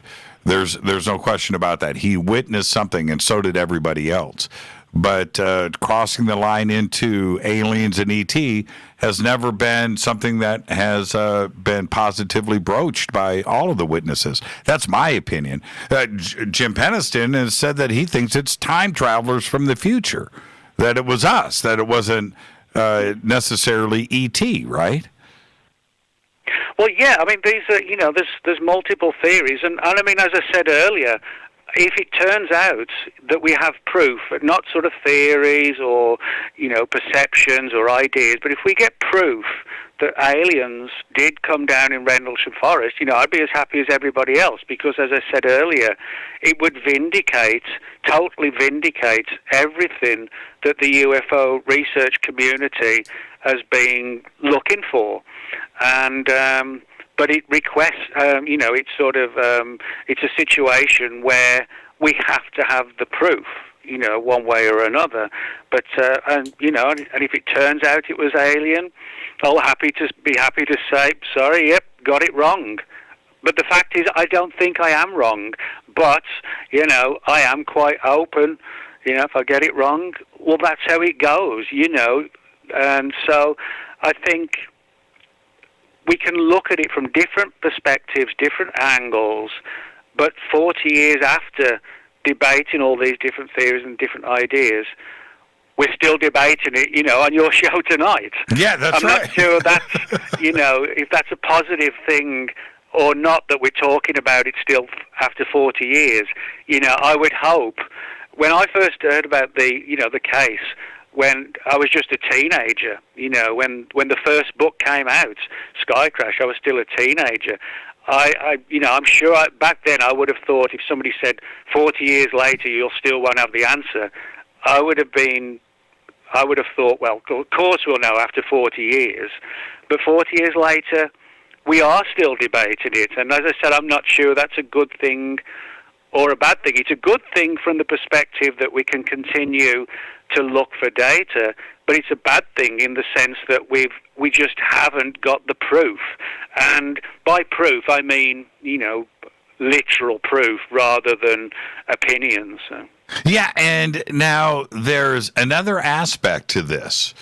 John Burroughs and Charles Halt are two of the most tenacious people that I know. They are definitely willing to go the extra mile trying to figure out what happened there. And they have very strong personalities, and I have a lot of respect for them both. But for them, and especially, these two, but with like Colonel Halt, if he finds out that he was part of an experiment and he was a guinea pig with the things that he witnessed on tape and, over the ammo dumps and throughout the forest, and And the write-up that he did, the Halt memo, and including the illnesses that John Burroughs has gone through, trying to chase down what was going on, they're not going to be happy people, are they? Well, I think it's like in any situation where, somebody is deceived. I mean, you want revenge, or you want the situation put right. And I think this, again, whichever side you look at it, whether it was an experiment or whether it was a UFO, I'm sure all the guys would like to know what the truth was and what it was that was held from them, withheld from them. Because, again, regardless of whether you think it's an experiment or UFOs, the fact is, the guys were not given a satisfactory response, or, they were never given the full picture. They weren't sort of informed, of what happened to them and why. And so one of the main reasons why they're still frustrated, because they cannot get the answer. So, in that sense, this sort of comes round to the emotional side of Rendlesham, which there is a huge emotional side to it, which you can understand. If you were one of the guys and 40 years later you're still forced to ponder on this and wonder because you never were told, that must be, something that grinds on you. So, that brings in sort of like, the human side of it all, rather than just, the data part of the story. Would this help explain why every step of the way for John Burroughs and Colonel Halt, who were trying to find answers on this, things were buried, it's secret, your records are here, no, you can't see them, no, you don't have access to this. Every step of the way, they were completely stonewalled. And this would help explain. It goes back to things like the Manchurian Candidate, or, like the film Jacob's Ladder, or, where these experiments were happening. And when you go to trying to find out why, that is one thing that is going to be kept away from you, isn't it? Well, yeah, I mean, I think the big irony is that, very often things that are sort of down to earth but highly controversial are hidden for years. I mean, if you, for example, in the early 1990s, when President Clinton, sort of opened or tried to open all the files, on radiation experiments and things like that, which much of it had been sort of hidden for decades and decades, and that was highly controversial, and it involved, regular people. So, I think you can make a case sometimes that, a down-to-earth secret rather than extraterrestrial secret could in many ways be essentially hidden away to extreme degrees, because it involves people. That's the important thing, Now, what government performed this experiment? Was it British? Was it American? Was it a joint exercise? Well, most of the data that I've got suggest it was a UK one. I mean, for example, when you look at the whole Porton Down angle that Lord Hill Norton looked into, Porton Down is a southwest England facility.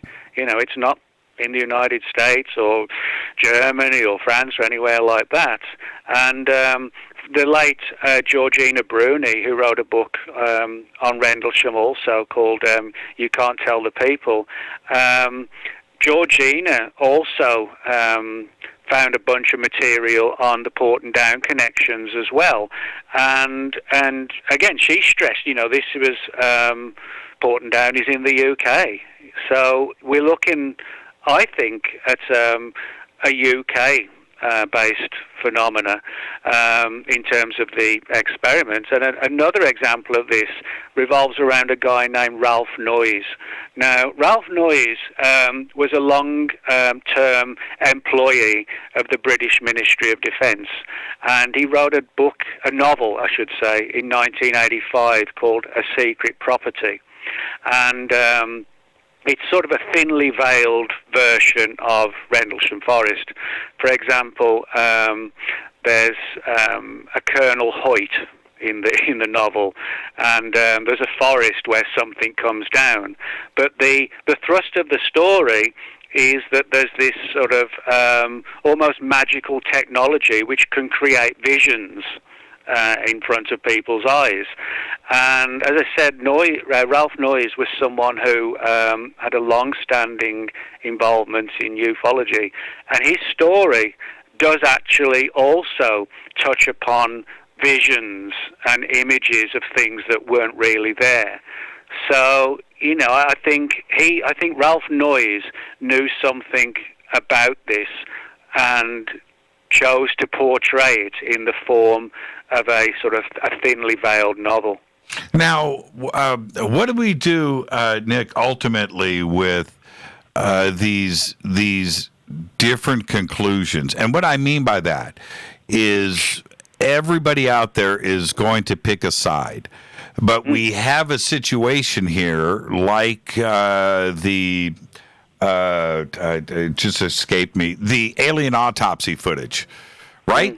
And when we have something like that, and I could even go back, we could discuss like Billy Meyer, where it continues to this day to have its supporters, whatever it may be.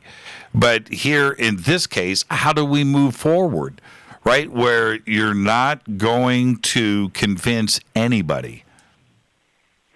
No, you're right. I mean, the only way to convince anyone is hard proof.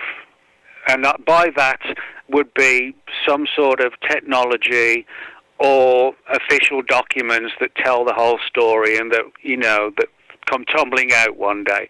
I mean, that's, I think, and I would hope, whatever the answer is, aliens, an experiment, something else, I would hope that would put it to rest then. But even then, I'm not sure. Some people might say, well, how do we know the documents are the real deal? We could be going round in circles. So unless we get some kind of proof which cannot be denied for what it is, and I don't know what that might be, but and it applies to both sides as well. Unless we get something like that, I would predict that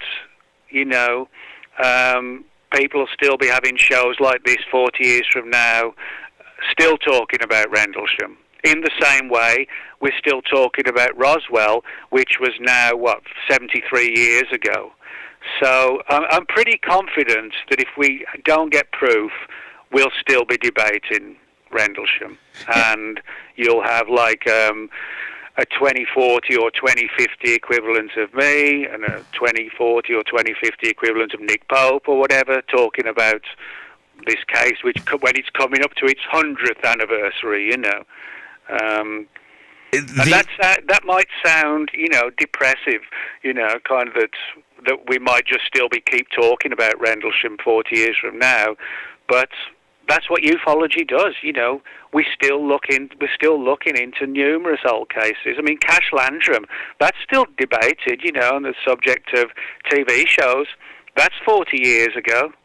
And well, I agree with you, but there's another part to this that I think anybody listening to us right now needs to clear the way, which is we have the hallucination, the misting of mild, drugs into the force. We have that.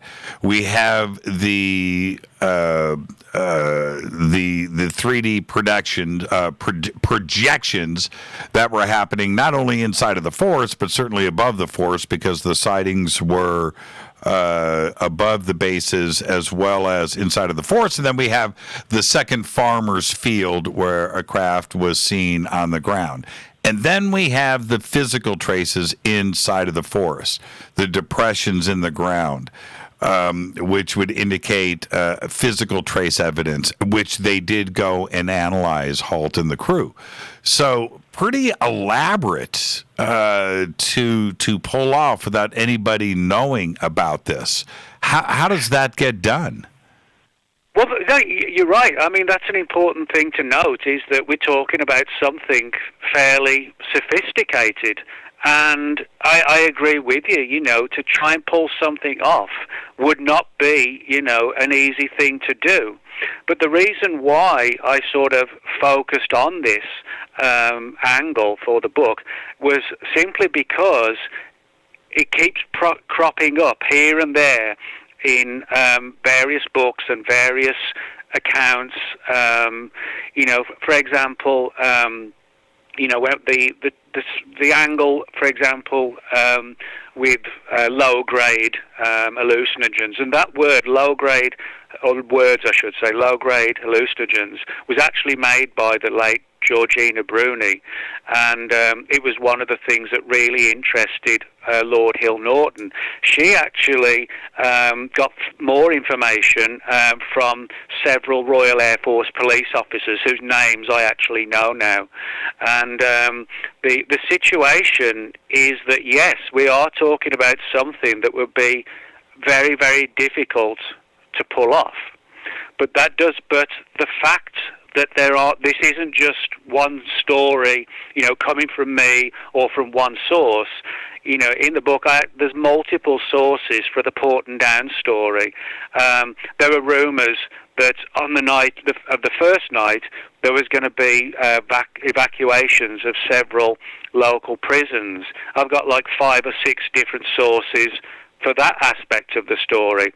So despite the fact that we are talking about something incredibly intricate to do, the fact is that there are multiple sources and data for the idea of a secret experiment. And, and it's not just in the UK, as I said with Ray Boucher, an active priest, he's gone on the record as saying that, he met the guys and they refused to give him the project name, but they shared as much as information as they could. So, I think the story itself, is probably, if somebody said to me, how much of the story that I'm presenting, how much of the story do I think I've got? I think it's probably a small amount, and I think you could apply that, to what was known behind closed doors if it was a UFO event. We're kind of limited to what we know, and we're forced to sort of speculate. And to be honest, though, speculating is one of the worst things we can do, but to a degree, we're forced to. And I have to admit, I have to speculate, when it comes to certain aspects of the experiment. I'm not going to shy away and say everything ties together and, it's totally 100% smooth. I'm not going to play it up like that. There are issues. There's no doubt about that. And, I'm not going to lie about that because it would be wrong, And as I said, at the beginning, in relation, you said, well, do you think this book's going to sell? And as I said, no, because it's not what people in ufology want to hear. And, I'm sure there are people in the publishing world would be amazed that an author would say their book isn't likely to sell. Yeah, right. But what am I supposed to do? I don't think it'll sell well because it's not what most people in ufology want to hear, and I'm not going to deny that or try and make it sound even better than whatever. I think people will in ufology. A lot of people in ufology will take the same approach that they've taken to, say, for example, somebody's wrote a book on Roswell that it was a mogul balloon or crash test dummies. Most people in ufology will not buy that book. And I think with mine, they might find it interesting, they might be frustrated by it, but a bestseller, no. Somebody just posted this quote from Frank Zappa. It says, "A mind is like a parachute. It doesn't work if it's not open." Well played. Let's take our break right here. Our guest tonight, Nick Redfern. His new book is called The Rendlesham Forest UFO Conspiracy, a close encounter exposed as a top-secret government experiment. I'm your host, Jimmy Church. More with Nick when we come back after this short break. Stay with us.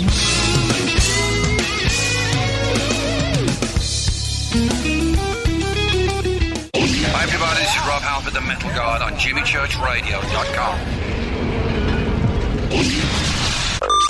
This is KGRA Digital Broadcasting Station, Salt Lake City, Utah, Van Buren, Arkansas.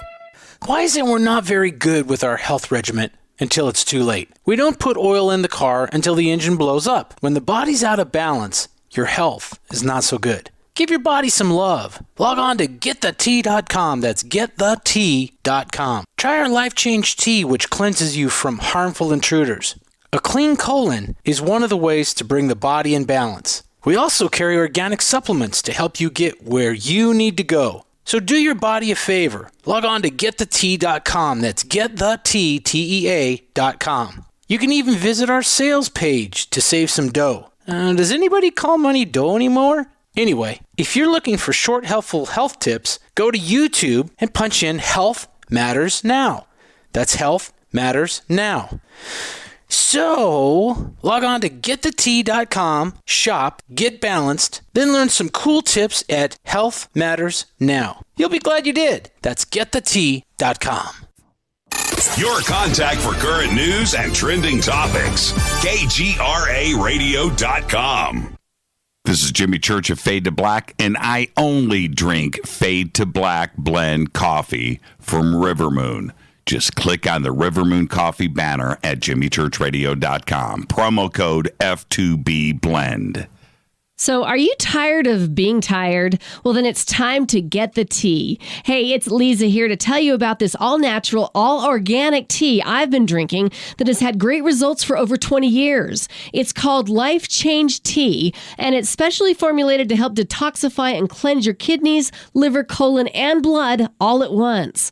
The colon is one of the most ignored organs in the human body. The faster that waste is eliminated from the body, the less time that waste sits in our intestines, spreading toxins to our bloodstream.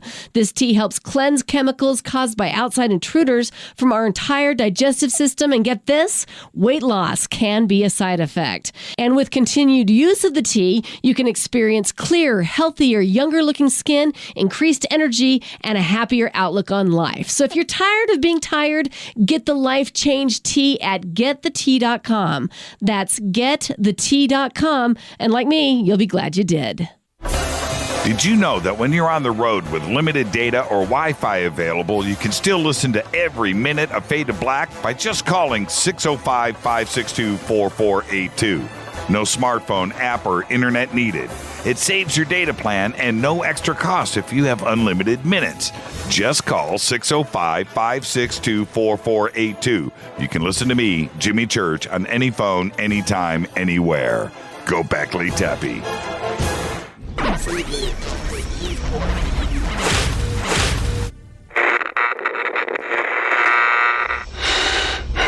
You want to know a secret? I love ponies. I really love ponies. I'm serious. I couldn't stay sane without ponies to brush. Why Fade to Black? Because you never got that pony, damn it. This is Fade to Black with Jimmy Church on the Game Changer Radio Network and KGRA, the Global Radio Alliance.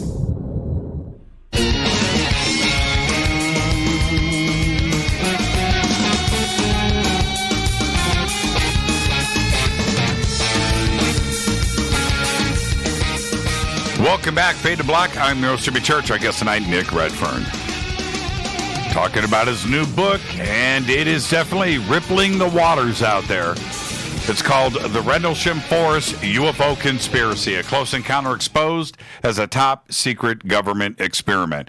Now, Nick, I know you may try to answer this a certain way, but I want you to just do your Nick Redfern thing and go outside of the box a little bit, because there is a challenge of overcoming the evidence that has already been out there and the eyewitness testimony and the physical stuff and everything. All of that stuff is out there. There's a challenge to writing something that absolutely is going to come back at you, like sentence for sentence, right? It's like easy. It's fish in a barrel for a lot of these UFO researchers because of the things that have been out there about this case for years. You're going to be challenged every step of the way, aren't you? Well, yeah, but I mean, I anticipated that when I wrote the book. I mean, you can't write a book on Rendlesham and say it was a secret experiment and not expect to get not just feedback, but also, sort of like the military coming over the hill, coming after you, kind of situation. It's a controversial, fascinating story to begin with, but to insert an experiment aspect to this, just about every aspect, I would imagine. Well, not quite every aspect, but a significant amount of the story. I think people, somebody's going to say, well, what about this? What about that? Why did you say it was this and somebody else said it in that book? I mean, you cannot write a book like that, which is so controversial, and not expect to have to respond. I mean, on Facebook in the last 3 or 4 days, I've spent nothing but answer, questions, or we're just dealing with, we're debating back and forth, and that's a good thing, and I think, like most of ufology, all that debating and commentary and everything else still never gets answers. That's the way ufology works. You can debate things. You can, have an entire a weekend conference with 5 or 6 people talking about Rendlesham, and you could have somebody talking about the UFO angle, somebody else talking about it was just a hoax, me talking about the experiment. At the end of that weekend, we won't have got any further. Because that's what ufology does. It does. It does. When it started, the comments started over on Facebook. Literally, Nick, I'm not kidding. I went, okay, I can't read this. I know this is going to start going in all kinds of directions here. And I didn't want to do it because of the show, first off. But I also know it's a road that doesn't have an end. There's no conclusion. That's it. It's chasing your own tails, and it's definitely going to continue with this. But there's another twist, and here it is. Last week, the United States Navy, as everybody knows, decided to officially, I'm using air quotes, officially release those 3 videos, the gimbal, the FLIR, and the Go Fast. There has been another suggestion to this, which I think is a very strong consideration, is that what went on the West Coast in San Diego, and then, of course, over on the East Coast off of Florida with those 2 carrier groups, quite honestly could have been the testing of some very top secret technology, and the reaction, not only with radar imaging, but what the pilots would witness and how everybody would respond to it. And that ruffled a lot of feathers. But I can sit back and go, well, it could be aliens or ET, and what's in the videos is certainly interesting, but could it just be something else? And that is what we're suggesting here. You're suggesting with the Rendlesham case, but it's not that far outside of the realm of possibility, is it? No, I don't believe it is. If I did, I wouldn't have written the book in the first place, and I certainly wouldn't have, written the book if there was just like one or two sources that were talking about this, and so for that reason, or those reasons, I should say, more than anything else, is what prompted me to do this. But you're right, yeah. When you talked about, the Navy, I mean, could we talk about a real UFO? Yes. Could we be talking about something that's sort of something of ours? Well, yes. And there's just people who are out the loop, don't know, and they think it's a UFO. But yeah, you're right. When you said that we can debate this forever and a day, and it'll create a lot of entertainment for the people who read the comments back and forth. But at the end of the day, it's not going to solve it, because if it was solved, there wouldn't be any more books on Rendlesham. Me and you wouldn't be having this chat now, That's right. So I'm not sure how we take it further, and by that I mean, we can collect more data and more information and more testimony, but whichever answer is the true answer, we still have to find the evidence to really nail it down. And unfortunately, we've failed to do that.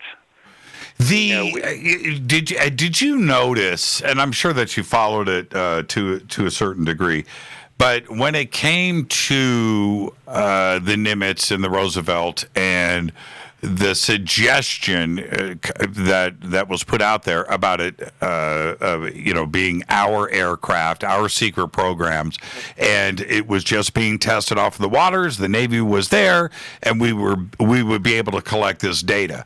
The absolute flaming of the UFO community and how everybody just came to the defense of absolutely not. It has to be aliens. It can't be anything else. Why would our government do this to us? Well, there's plenty of evidence of testing on our soldiers going back to the beginning of time. It's always been there. Well, I think, when you said about, everything sort of people getting fired up, it's got to be this theory and it can't be this or whatever. I mean, that does kind of, again, tie in with the emotional side. Now, I mean, for people who've been in a profound UFO event, as I said, I do believe there's a genuine UFO phenomenon. And for people who've had, really close, profound encounters, I can understand why they are so emotional about, their experience, because they know, what happened to them, and they want answers. But sometimes, the emotional side of it can cause problems, when we're trying to figure something out. Yeah, you're right, and I'll tell you why. Just and the parallels between Rendlesham and the Nimitz encounters are actually pretty profound if you look at it, because we have the evidence.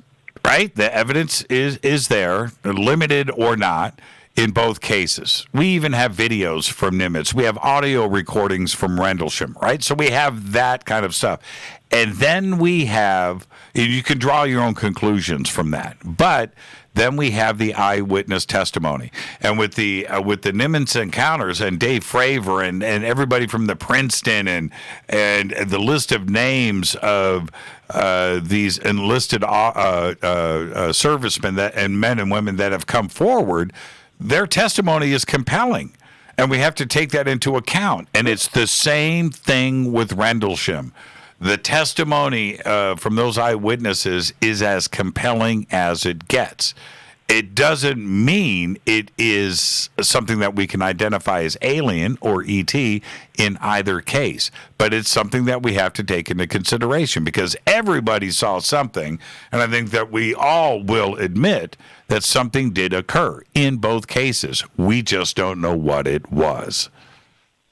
Yeah, you're right, and that's really sort of my approach, or my sort of conclusion or tentative conclusion, is that, I mean, like I mentioned sort of early in the show, that in my book, I point out, in my view, that Jim Penniston and John Burroughs are two of the most important people in the entire story, and because they were there, I wasn't, but also because of who they were and still are, in terms of their standing.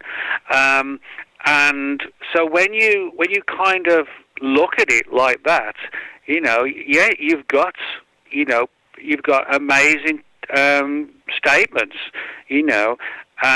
but then on the other side, you've got the angle of, well, were the guys messed with, and this is where it gets, sort of confusing, because, somebody said to me the other day something like, why are you criticizing the guys? Well, I've never criticized any of the military personnel who are at Rendlesham Forest, because regardless, if it was an alien event, that's what they saw.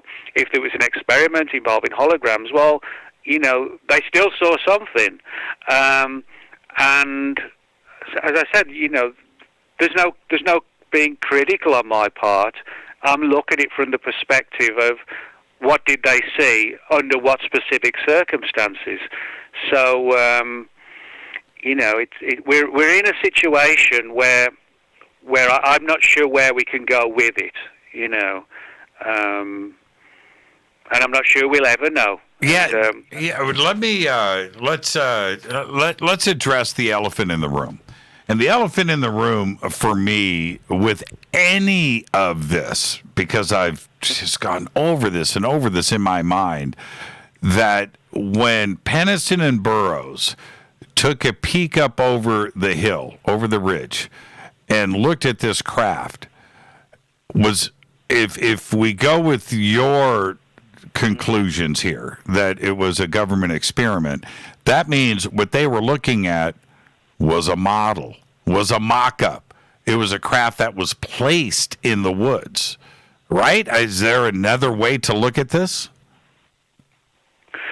Well, I mean, it depends, again, the perspective of what you're seeing under the circumstances that are before you. And as I said, when you've also got, rumours of Porton Down coming into the story as well, I think it's so difficult.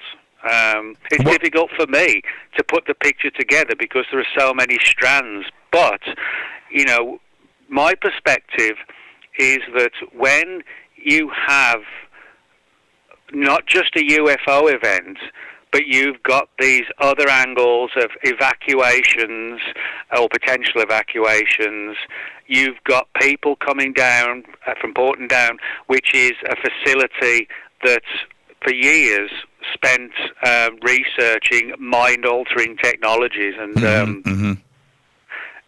when you put those pieces together, you realize that there are aspects to Rendlesham that just simply don't crop up in a lot of other cases. For example, if you look at most UFO cases, you don't have bunches of people popping up saying, well, that was actually a secret experiment, but you do with Rendlesham. You don't have a bunch of people popping up in relation to UFO cases and said the Porton Down turned up, but with this one you do. So that's why I'm sort of careful as to how I sort of look at all the testimony when you're dealing with agencies that working with hallucinogens. Yeah, did you listen to any of the John Burroughs interviews he did on Fade to Black? No. Oh, you should have. You should have. Maybe you can do an addendum to the book. Because now I just remembered John Burroughs said one thing that was interesting, that at the moment that Penniston had approached, I could be a little bit off here. I'm going with my memory, Nick, which is a rock and roll memory. It's not the best. Okay, so let's do that first. But it's this. I think he said, because I was trying to get this out of him, that as Penniston approached the craft and he didn't want him to do it. John didn't. But Pennison was doing his own thing. That at that moment, Burroughs blacked out. Yeah, no. Yeah, he blacked out. He came to, and everything was over and had concluded.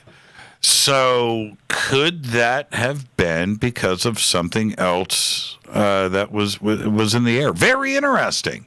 I just remembered that aspect of it because I wanted John to say, hey, I saw Pennison touch the craft. I saw him receive the download. I saw the symbols on the site, and no, that's not what happened. John had blanked out for, I think he said 30 seconds or something. Well, again, that's sort of like a really weird part of a story, again, that you don't get in most stories, and again, I think Rendlesham is such a unique story, not just because of the events. I mean, like I mentioned at the very start of it, since the 1930s, the whole area within 10 miles of Rendlesham Forest has been the locations of multiple secret experiments, the Tizard Committee, the Cobra Mist radar programs, all of them less than 10 miles from the forest. Now, that doesn't prove anything, but what it does show is that a lot of weird stuff has gone down in and around the Rendlesham Forest area. So, I think just using logic, demonstrates that we should, at the very least, be open-minded to the idea, well, if there are a bunch of experiments in and around the area of Rendlesham Forest from the 1930s, why couldn't they still be going on in December 1980? Yeah, and I know that right now, Nick, as we're winding down to the end of the interview, but I want to get this last question in, which is this. The conclusions that you have come to in the book is where you are now with Rendlesham. I get that. Yeah. Was there a period in the past, going back to 1984 when Jenny Randall's book first came out? What did you have a belief that it was UFOs and aliens that landed that night over those 3 nights in 1980, 81, and then your mind was changed? Oh, yeah. I mean, when I read Sky Crash, which came out in 1984, and Jenny Randall's book, From Out of the Blue, which came out in 91 or 92, and Jenny did another book, UFO Landing, I think it was called, and Georgina Bruni's book, they all presented a lot of really intriguing, credible material, some of it which did go down the sort of UFO angle. But what's interesting is that all of those books, Georgina's book, Jenny's various books, and even, for example, Nick Pope in his book, Nick also addresses the secret experiments angle in there.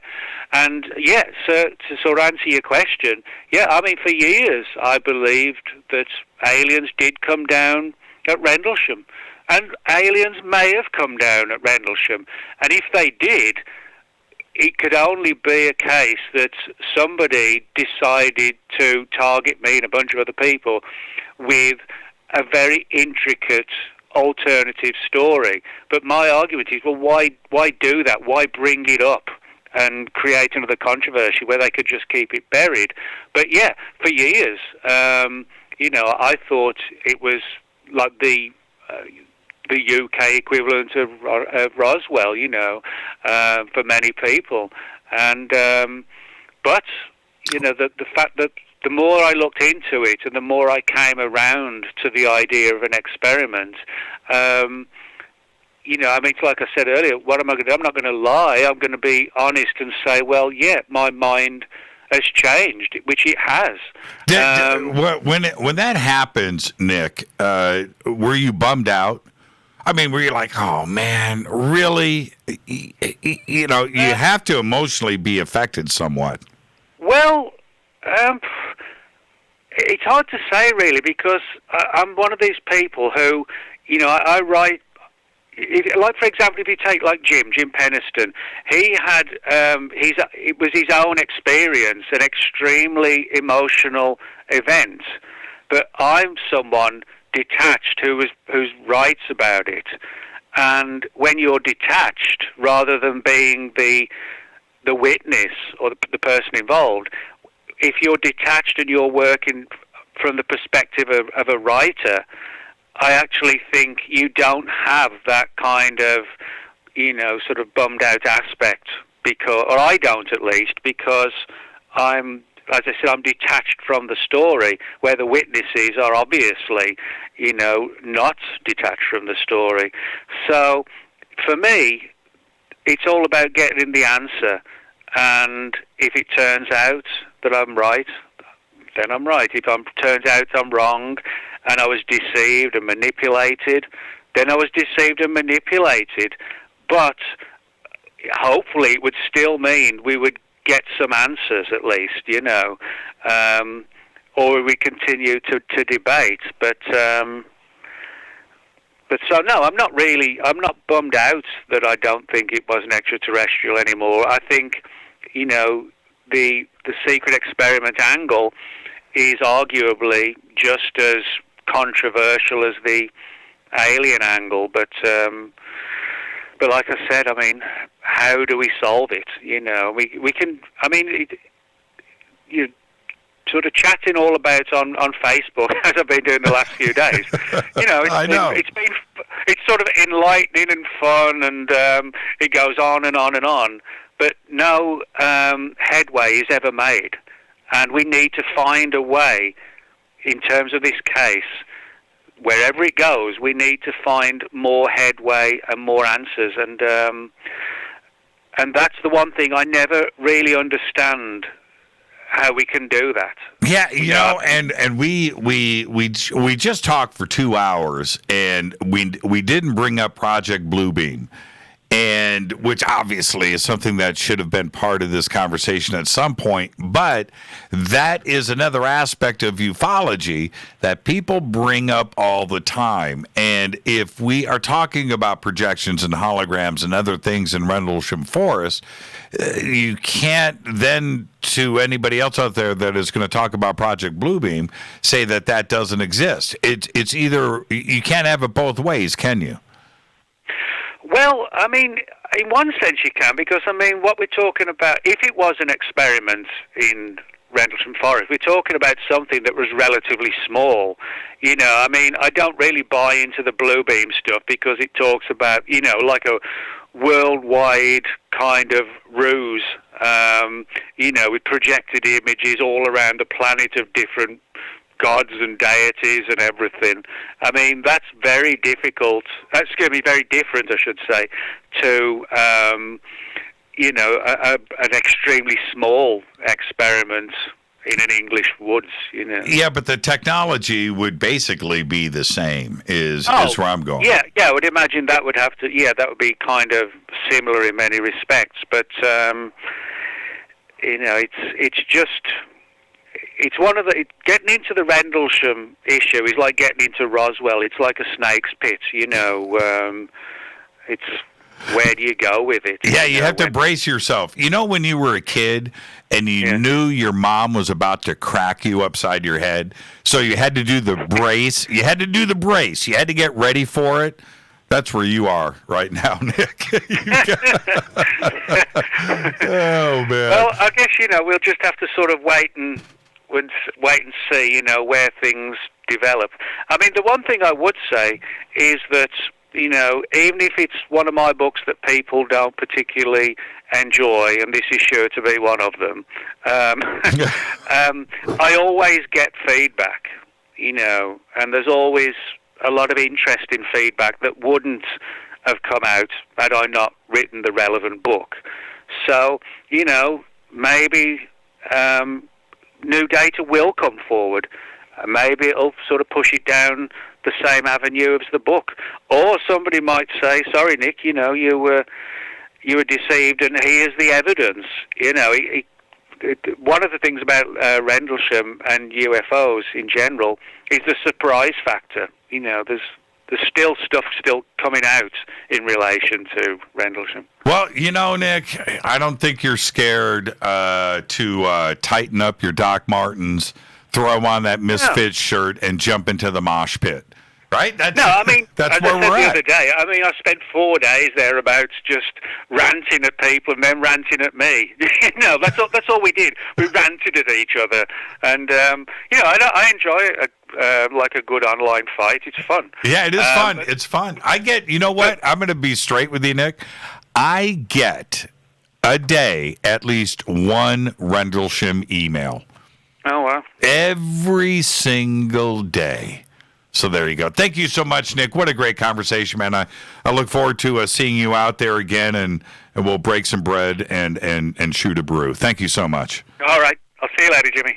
Nick Redfern. Again, everybody, the links for the new book are right there at jimmychurchradio.com. And you do need to go and check out Nick Redfern 40.blogspot.com. We have those links up on our website, too, as well.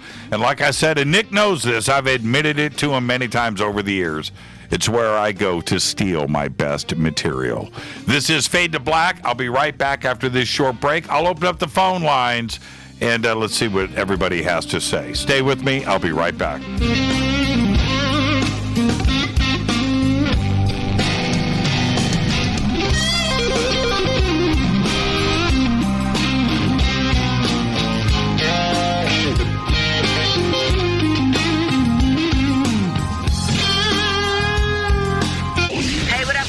Vivica Fox here, and you are listening to my boy, Jimmy Church, on jimmychurchradio.com.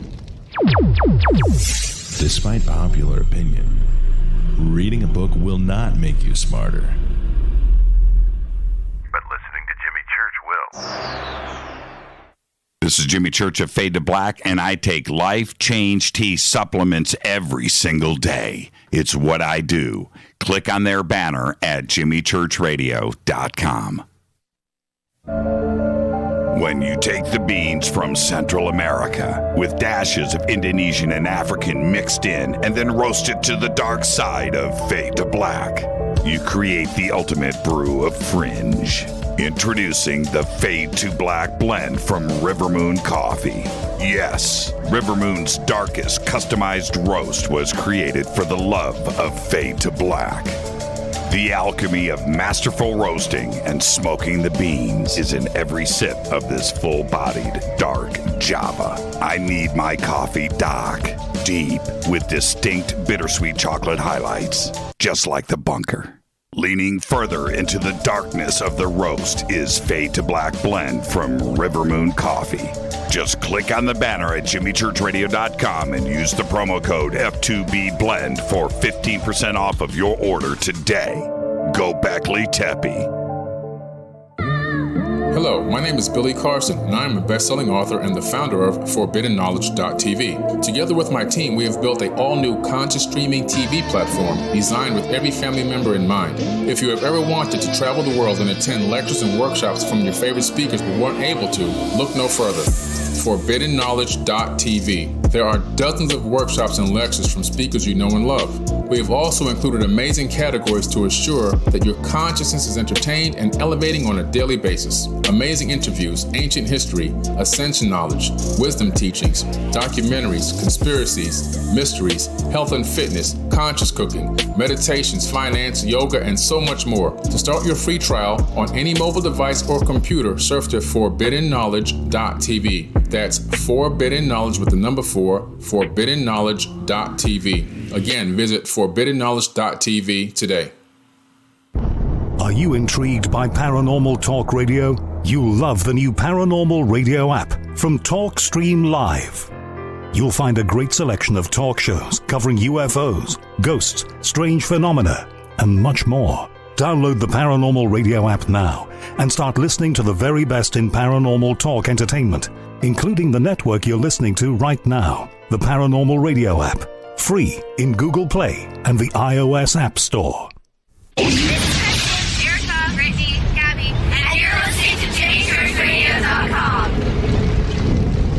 It's not a lifestyle we chose. We were born this way. KGRARadio.com.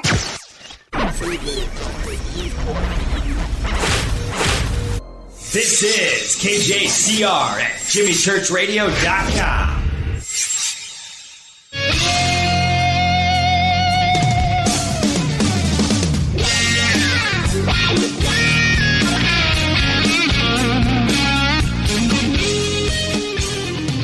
Welcome back, and all I have to say is, man, oh man. Nick Redfern, and I've read the book. You need to check it out. And we all know something happened out in Rendlesham Forest. What it was, and all of these different aspects, and have been put out there for years. And it's a very difficult thing to wade through. And listening to Nick tonight, I think this is what is most important here. He said something as significant as it gets.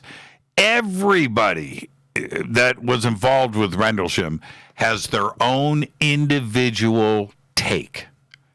Everyone. You need to think about that.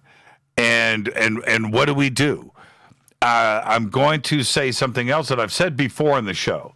But when it comes to John Burroughs, and I hope that John is listening tonight, John Burroughs and his many shows here, but we've done 2 or 3 specific Rendlesham shows, and I think that the last one that we did together on Rendlesham was one of the best. And listening to him recount through direct eyewitness testimony from somebody who was absolutely there is an unbelievably mind-blowing thing to go through. Not only for me, but for you as a member of the audience. And I know that John and everybody there too as well have gone through a profound experience, one that I can't relate to. I've seen things, I've gone through things, but nothing like that. And we have to listen to him and Peniston and Halt and others that were there because they are still with us.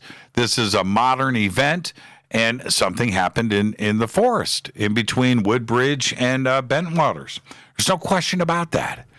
And this twist on Rendlesham is an interesting one. And how many times do I have to say it? We have to push all of our chips into the middle of the table. We have to. We have to listen to everything. We have to. We absolutely have to. So I've opened up the phone lines, 747-228-2051, 747-228-2051. And there is I think that the most profound takeaway from not only this show tonight with Nick, but his book is this.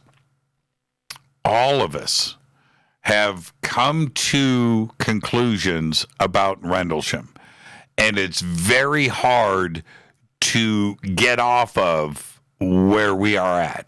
It's very hard. It's very hard. It's very hard to convince somebody, and that includes convincing me. Okay? It's hard. And a lot of the things that we base Rendlesham on and around is the other information that has come to us secondhand, third hand, fourth hand. That's the way that it is. Okay? We need to go back and look at all of the evidence and all of the direct stuff. And that's what is most important here, is getting off of something that we have been trusting, and I keep using the word dogma, which is things that have been put out there for so long that now it's established, right? That it is established. And that is, again, something that it's difficult to do in any aspect of life, any aspect of it. No matter what it is, and I don't care if we're talking about radio-controlled airplanes, boxing, the NBA, ufology, politics, religion. history, it's a very, very difficult thing because once you have read it over and over again, it becomes established as fact. And that's the truth. Dogma is tough, man. It is tough. Okay, so with that, let's go to the phones and let's see here. Let's do this. I'm going to do that, and now I'm just going to go in order. Here we go. Hi, you're live on Faded Black. Who's calling? Hi, Jimmy. It's Deb. Hi, Deb. How are you? Intrigued. How about you? Yeah, completely. So, what are you intrigued about? I know that, Deb, you've been following ufology for a long time. You've been a part of this show. You've listened to nearly every show, every guest. This is a subject that has been covered many, many times. And like I said, I know that you've got your certain ways of looking at Rendlesham. Then you listen to a show like tonight. So how did it affect you? Okay, so first of all, let me just clear the air because I tweeted a lot of stuff. A long time ago to Stephen Greer, and seeing that don't forget you're talking to the person who thinks there's a military base under Skinwalker, okay? Okay. So that it's possible. So it's totally possible in my mind that this whole thing could have been a military thing, like he said, to test those people and use them as guinea pigs. I get all of that. I understand the significance of developing these things for warfare. That craft could have been a military craft. Maybe the radiation, maybe he really did touch it and it made him so sick all those years and it was a real physical experience. I totally get that all could have been possible. Maybe that's what happened. There's just two pieces of this that I have a problem with, and you asked exactly the two questions I wanted you to ask, Jimmy. You said, well, when they looked over that hill, Holt and Peniston, and they saw the craft, and then, Peniston went towards it, what is it that you're saying that they saw? Are you saying that it was a military craft? And he just pivoted off it and went back to the hallucinogenic point and didn't answer the question. So I have a problem with that. And then the other thing that bothers me is discounting Peniston's experience and saying, well, he was just probably breathing in LSD fumes, and so he didn't physically touch the craft. It didn't, whatever made him sick didn't really matter, and he didn't say that, and I haven't read his book, so not to discount what Nick's saying, but I felt like Peniston's experience was being sidestepped or discounted, and I didn't like that part of it. That part of it upset me a bit because I have followed extensively over the years what Jim Peniston has said and how this affected him and his testimony at the citizens' hearing, and it convinced those congressional people they got involved and got his medical records pulled because they had been covering him up. So those are the two pieces I have a problem with. Yeah, and I think that even though I did ask those questions directly of Nick, I don't think that Nick can answer those. He didn't. He pivoted. But he'd make a good politician. He pivoted right off of them. Well, but I don't think that's yeah, okay. But I don't think that's the point. I think that the point is that not only can he not answer them, but if we pull into this aspect of holographic projections, and what was it that Burroughs and Peniston saw from the ridge as they peeked over the top of the ridge? These are parts of the theory presented here by Nick that he knew people are going to come at him and go, well, wait a minute here. So I understand that part of it. And I asked that question directly to Nick, which is, you've got challenges in front of you because everybody knows so much detail about Rendlesham. Excuse me. If you're going to present this, people are going to come at you. They've got a long list of stuff. And he said, well, I realize that, and I just have to be prepared for it. It's going to be a challenge. And I think that's the way that we have to look at it. Nick's not a dumb person. He's very smart. He's very intelligent.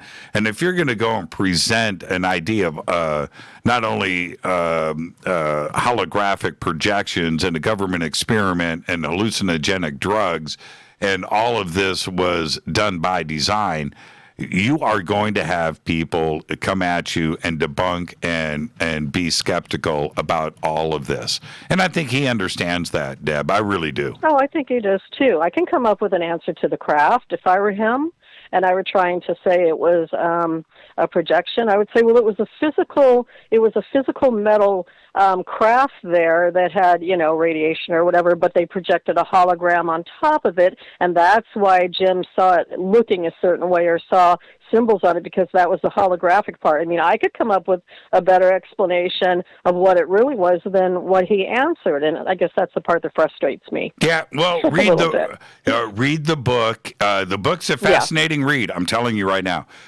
Read the book. Did you read the whole thing? Yeah, I don't want to give anything away. I can't do that. I want everybody to go and read the book. It's really, really good. I'm just saying that it's not about, the book doesn't approach direct interviews with Burroughs and Peniston and Halt. Doesn't take that approach. It takes another approach with other people that may or may not have been involved. So that's all I'm going to say at this point. But yeah, it's a really fascinating read. And like I said, I like Ned. It's just pushing another idea out there so we can discuss this. And I meant this earlier, Deb, when I said it's all of these discussions, whether it's a government experiment or ETs, with Rendlesham or any other case, you're never going to get to the bottom of it. It's endless. It's endless. And they all are. Every case is. So there you go. Thank you so much, Deb. Someday we might. I'll see you tomorrow night. Okay. Thank you. Night, Jimmy. Go back, Lutepi. There you go. Go back, Lutepi. Thank you so much, Deb. That's Deborah Mento calling from Sacramento. Let's go back to the phones. Hi, you're live on Fade to Black. Who's calling? You're live. Oh, okay. Oh, that's my bad. Hold on. You're live. Any other case? Yeah, you're live. Oh, you got to turn me down in the background. Can't do this. You got to be ready when I pick up the phone. Oh, man. Sorry about that, everybody. Hi, you're live on Fade to Black. Who's calling? You're live. Hello? Yes, you're live. Hey, Jimmy. This is Josh in California. How are you doing? I'm doing good, Josh. What's on your mind? What'd you think about that conversation with Nick? I thought it was awesome, actually. It's surprising that more people aren't tuned into this aspect of the ufology, the whole UFO movement, and just all the information that's out there. Because, I just thought I was blown away. I thought it was awesome. I ended up buying the book, and I've been writing about this recently in one of my own books. Well, see, this is the thing. I'm glad that you have an open mind. I do. But still, even for me, it's going to take a load of stuff for me to go off of the things that I've already come to conclusions on. But I'm just like everybody else, right? It's especially when it comes to UFOs, it's a difficult thing to do, isn't it? Well, yeah, it took me 25 years, actually. I've been studying for the last 30 years, and I've been deep into UFOs. I've met Bill Cooper at a UFO convention in 1990, and that's where I first got really turned on to it. And I'd just been studying for a long time, and I believed that there were aliens on this planet. I believed that the government was covering it up. I believed in things like reptilians. I believed in a lot of this stuff because there were so many other people who believed in it. There were so many different pieces of scattered, what appeared to be evidence everywhere.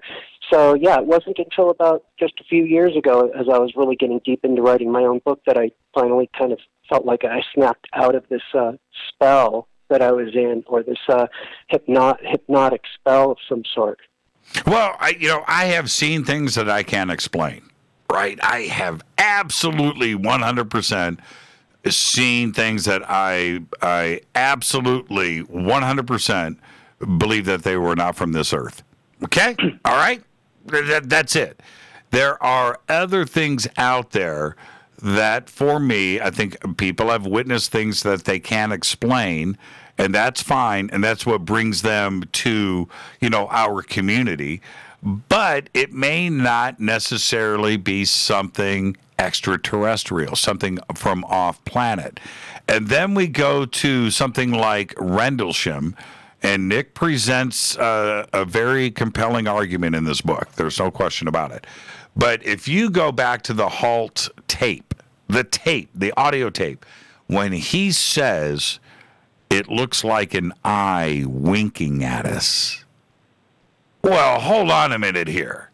That doesn't sound like something conventional of this earth, number one.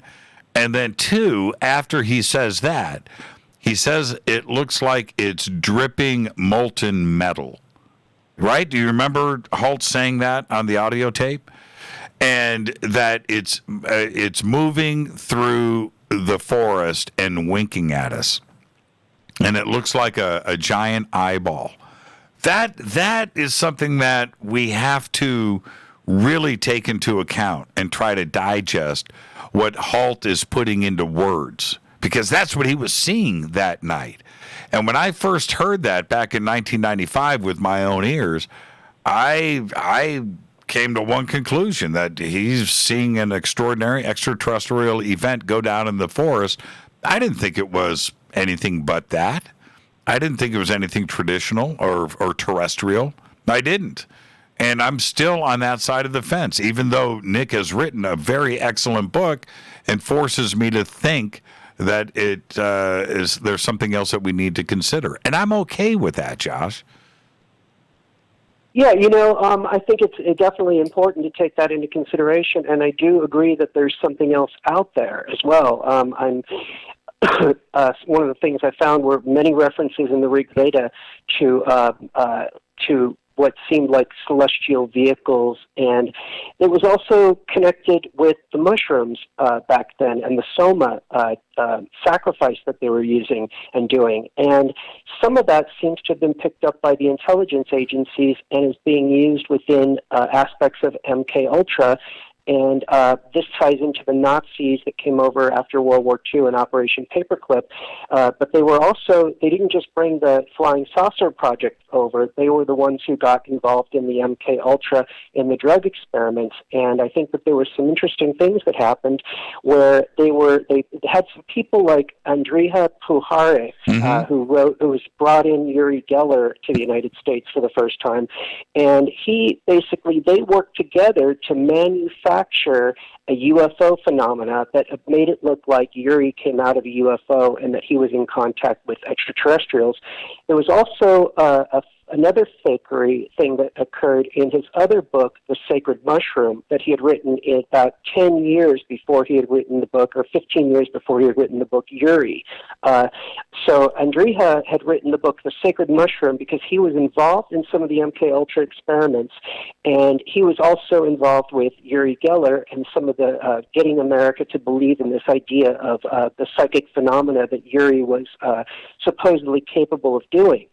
So what it seems like is they've taken the psychedelic. Also, there was a lot of people, the hippies, before they were involved in the 60s, because I'm one of them, basically, but not quite that old. But, I've done a lot of psychedelics in my life. And one of the things I found interesting was, and Adam Go-Rightly's book recently in A for Adamski, he talks about one of the cases of Bernard Copley, who wrote a book called Hallucinogenic Drugs and Their Application to Extrasensory Perception in 1962.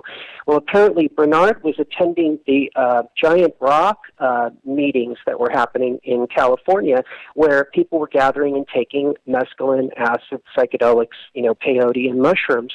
And, I think that the intelligence agencies had noticed that perception had allowed people to be able to see the actual UFOs better and the real ones. And they had announced in the 1950s that the Air Force had announced that they had discovered that through radar and through some of that investigating that was going on, that they sensed that there were biological animals that lived in an unseen infrared area in our own atmosphere, and that they were harmless to us. So it seems like they had figured out, between Wilhelm Reich's work and James and Trevor Constable, and they had figured out what the UFO was, that it was a natural phenomena that was existing in our atmosphere, and then they re-engineered that into a mind control program through MKUltra to make people believe that aliens were piloting the flying saucers that they were flying around with their secret technologies, and when people would see the UFOs, they could say it was the Nazi, flying saucer technology, or vice versa. And that would serve all of these purposes of keeping the technology secret and also creating a new ancient alien type of agenda of making people, replacing the idea of God because it's dying out in Christianity with a new idea and belief in aliens. And I think that's a lot about what's going on right now. Well, and I think that is a very simple idea to come up with to help what was going on in the late 40s, 50s, and 60s, well, and through today. It's a very simple concept to just push forward. It's not complicated. And I get that, and I understand that. What that doesn't explain is everything before 1900, everything before Kitty Hawk. It doesn't explain anything about what was seen in the skies in the early 1800s, 1700s, 1600s, and then going back thousands of years. That only fixed the narrative of today. So, when I think about, and you go back and you read, I did a show a couple of years ago where I went back and I chronicled all of the ancient references, and it took me about a week, all the ancient references in history of something being seen in the sky. Okay? Not birds, something. And I went back and I found things in 400 BC, 500 BC, 1000 BC, all the way up to, I think I stopped at the year 1000, right? I didn't get into anything too modern. The list was long, number one, but also what was described by these different historians in the past was complicated. They were having a very hard time explaining what it was they were seeing in the sky. And that part of it, we can go into modern times and talk about anomalies and things that I've seen and others. That's one thing. But when you go back to before the invention of balloons, dirigibles, lighter than aircraft, and certainly airplanes and helicopters and rockets, you get before that, they didn't have anything to relate it to. They didn't. So how are they going to describe what they're seeing in the skies? That part of it, for me, is about as interesting of this aspect of ufology and technology and visitation of this earth than anything else that's out there, Josh. And these are the conclusions that I've come to. Can I add something to that? If I could, Jimmy, I cover a lot of this in my book, Ancient Psychedelia, Alien Gods and Mushroom Goddesses, which I still got to get a copy to you, by the way. And before I hang up, please give me a way that I can mail a copy to you. But I cover this, and I talk about in several instances throughout history how the interaction of UFOs and the involvement with mushrooms, and it seems like. One of the things I found were there were several instances in the early 70s where UFOs were seen in backyards, lights were seen, and the next morning or the next day when the people went over to the area, this happened at least 5 or 6 times between 1971 and 1976, and there was a burn mark, a circle in the ground from where it had landed, obviously, but in that circle was growing giant mushrooms, and sometimes, in one of these cases, it was in the desert where they had never seen mushrooms growing before. And I've traced some very interesting things in history that I go through in the book that are just fascinating, because there have been abductions by cows and people that have been recorded in different things, but one of the most fascinating aspects of it is that they are tied into the fairy tales. Around the 17 and 1800s, there were instances of them discussing the fairies and saying that the fairies had taken them up and then dropped them on like the side of a mountain. And in some of the books on fairy tales where they're clearly discussing mushrooms, because this is one of the code words that's always been there for mushrooms, has been the fairies, because it's when, that is literally part of the symbolism. And they are discussing going into the other world with the fairies and seeing the fairies and going into their world. But a lot of these instances are mushrooms that they're talking about, but also there were instances involving cows. Yeah, actually, Josh, I got to jump in because we're going to be off the network here in a minute. Just write Rita at jimmychurchradio.com, and she'll hit you back with our mailing address, and we'll get that taken care of.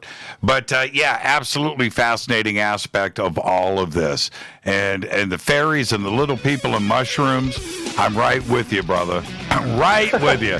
All right, thank you so much, Go Beckley Tepe. Fade to Black's executive producers, Rita Camarion. Show is produced by Hill J. Palm, Renee, Dennis, and Kevin. Announcers are Steve Hunter, Gene Vito, and Mark D. Kovar. Music, Doug Aldrich. Intro, Spaceboy, spaceboymusic.com. Fade to Black is produced by KJCR for the Game Changer Network, and syndication is KGRA, The Planet.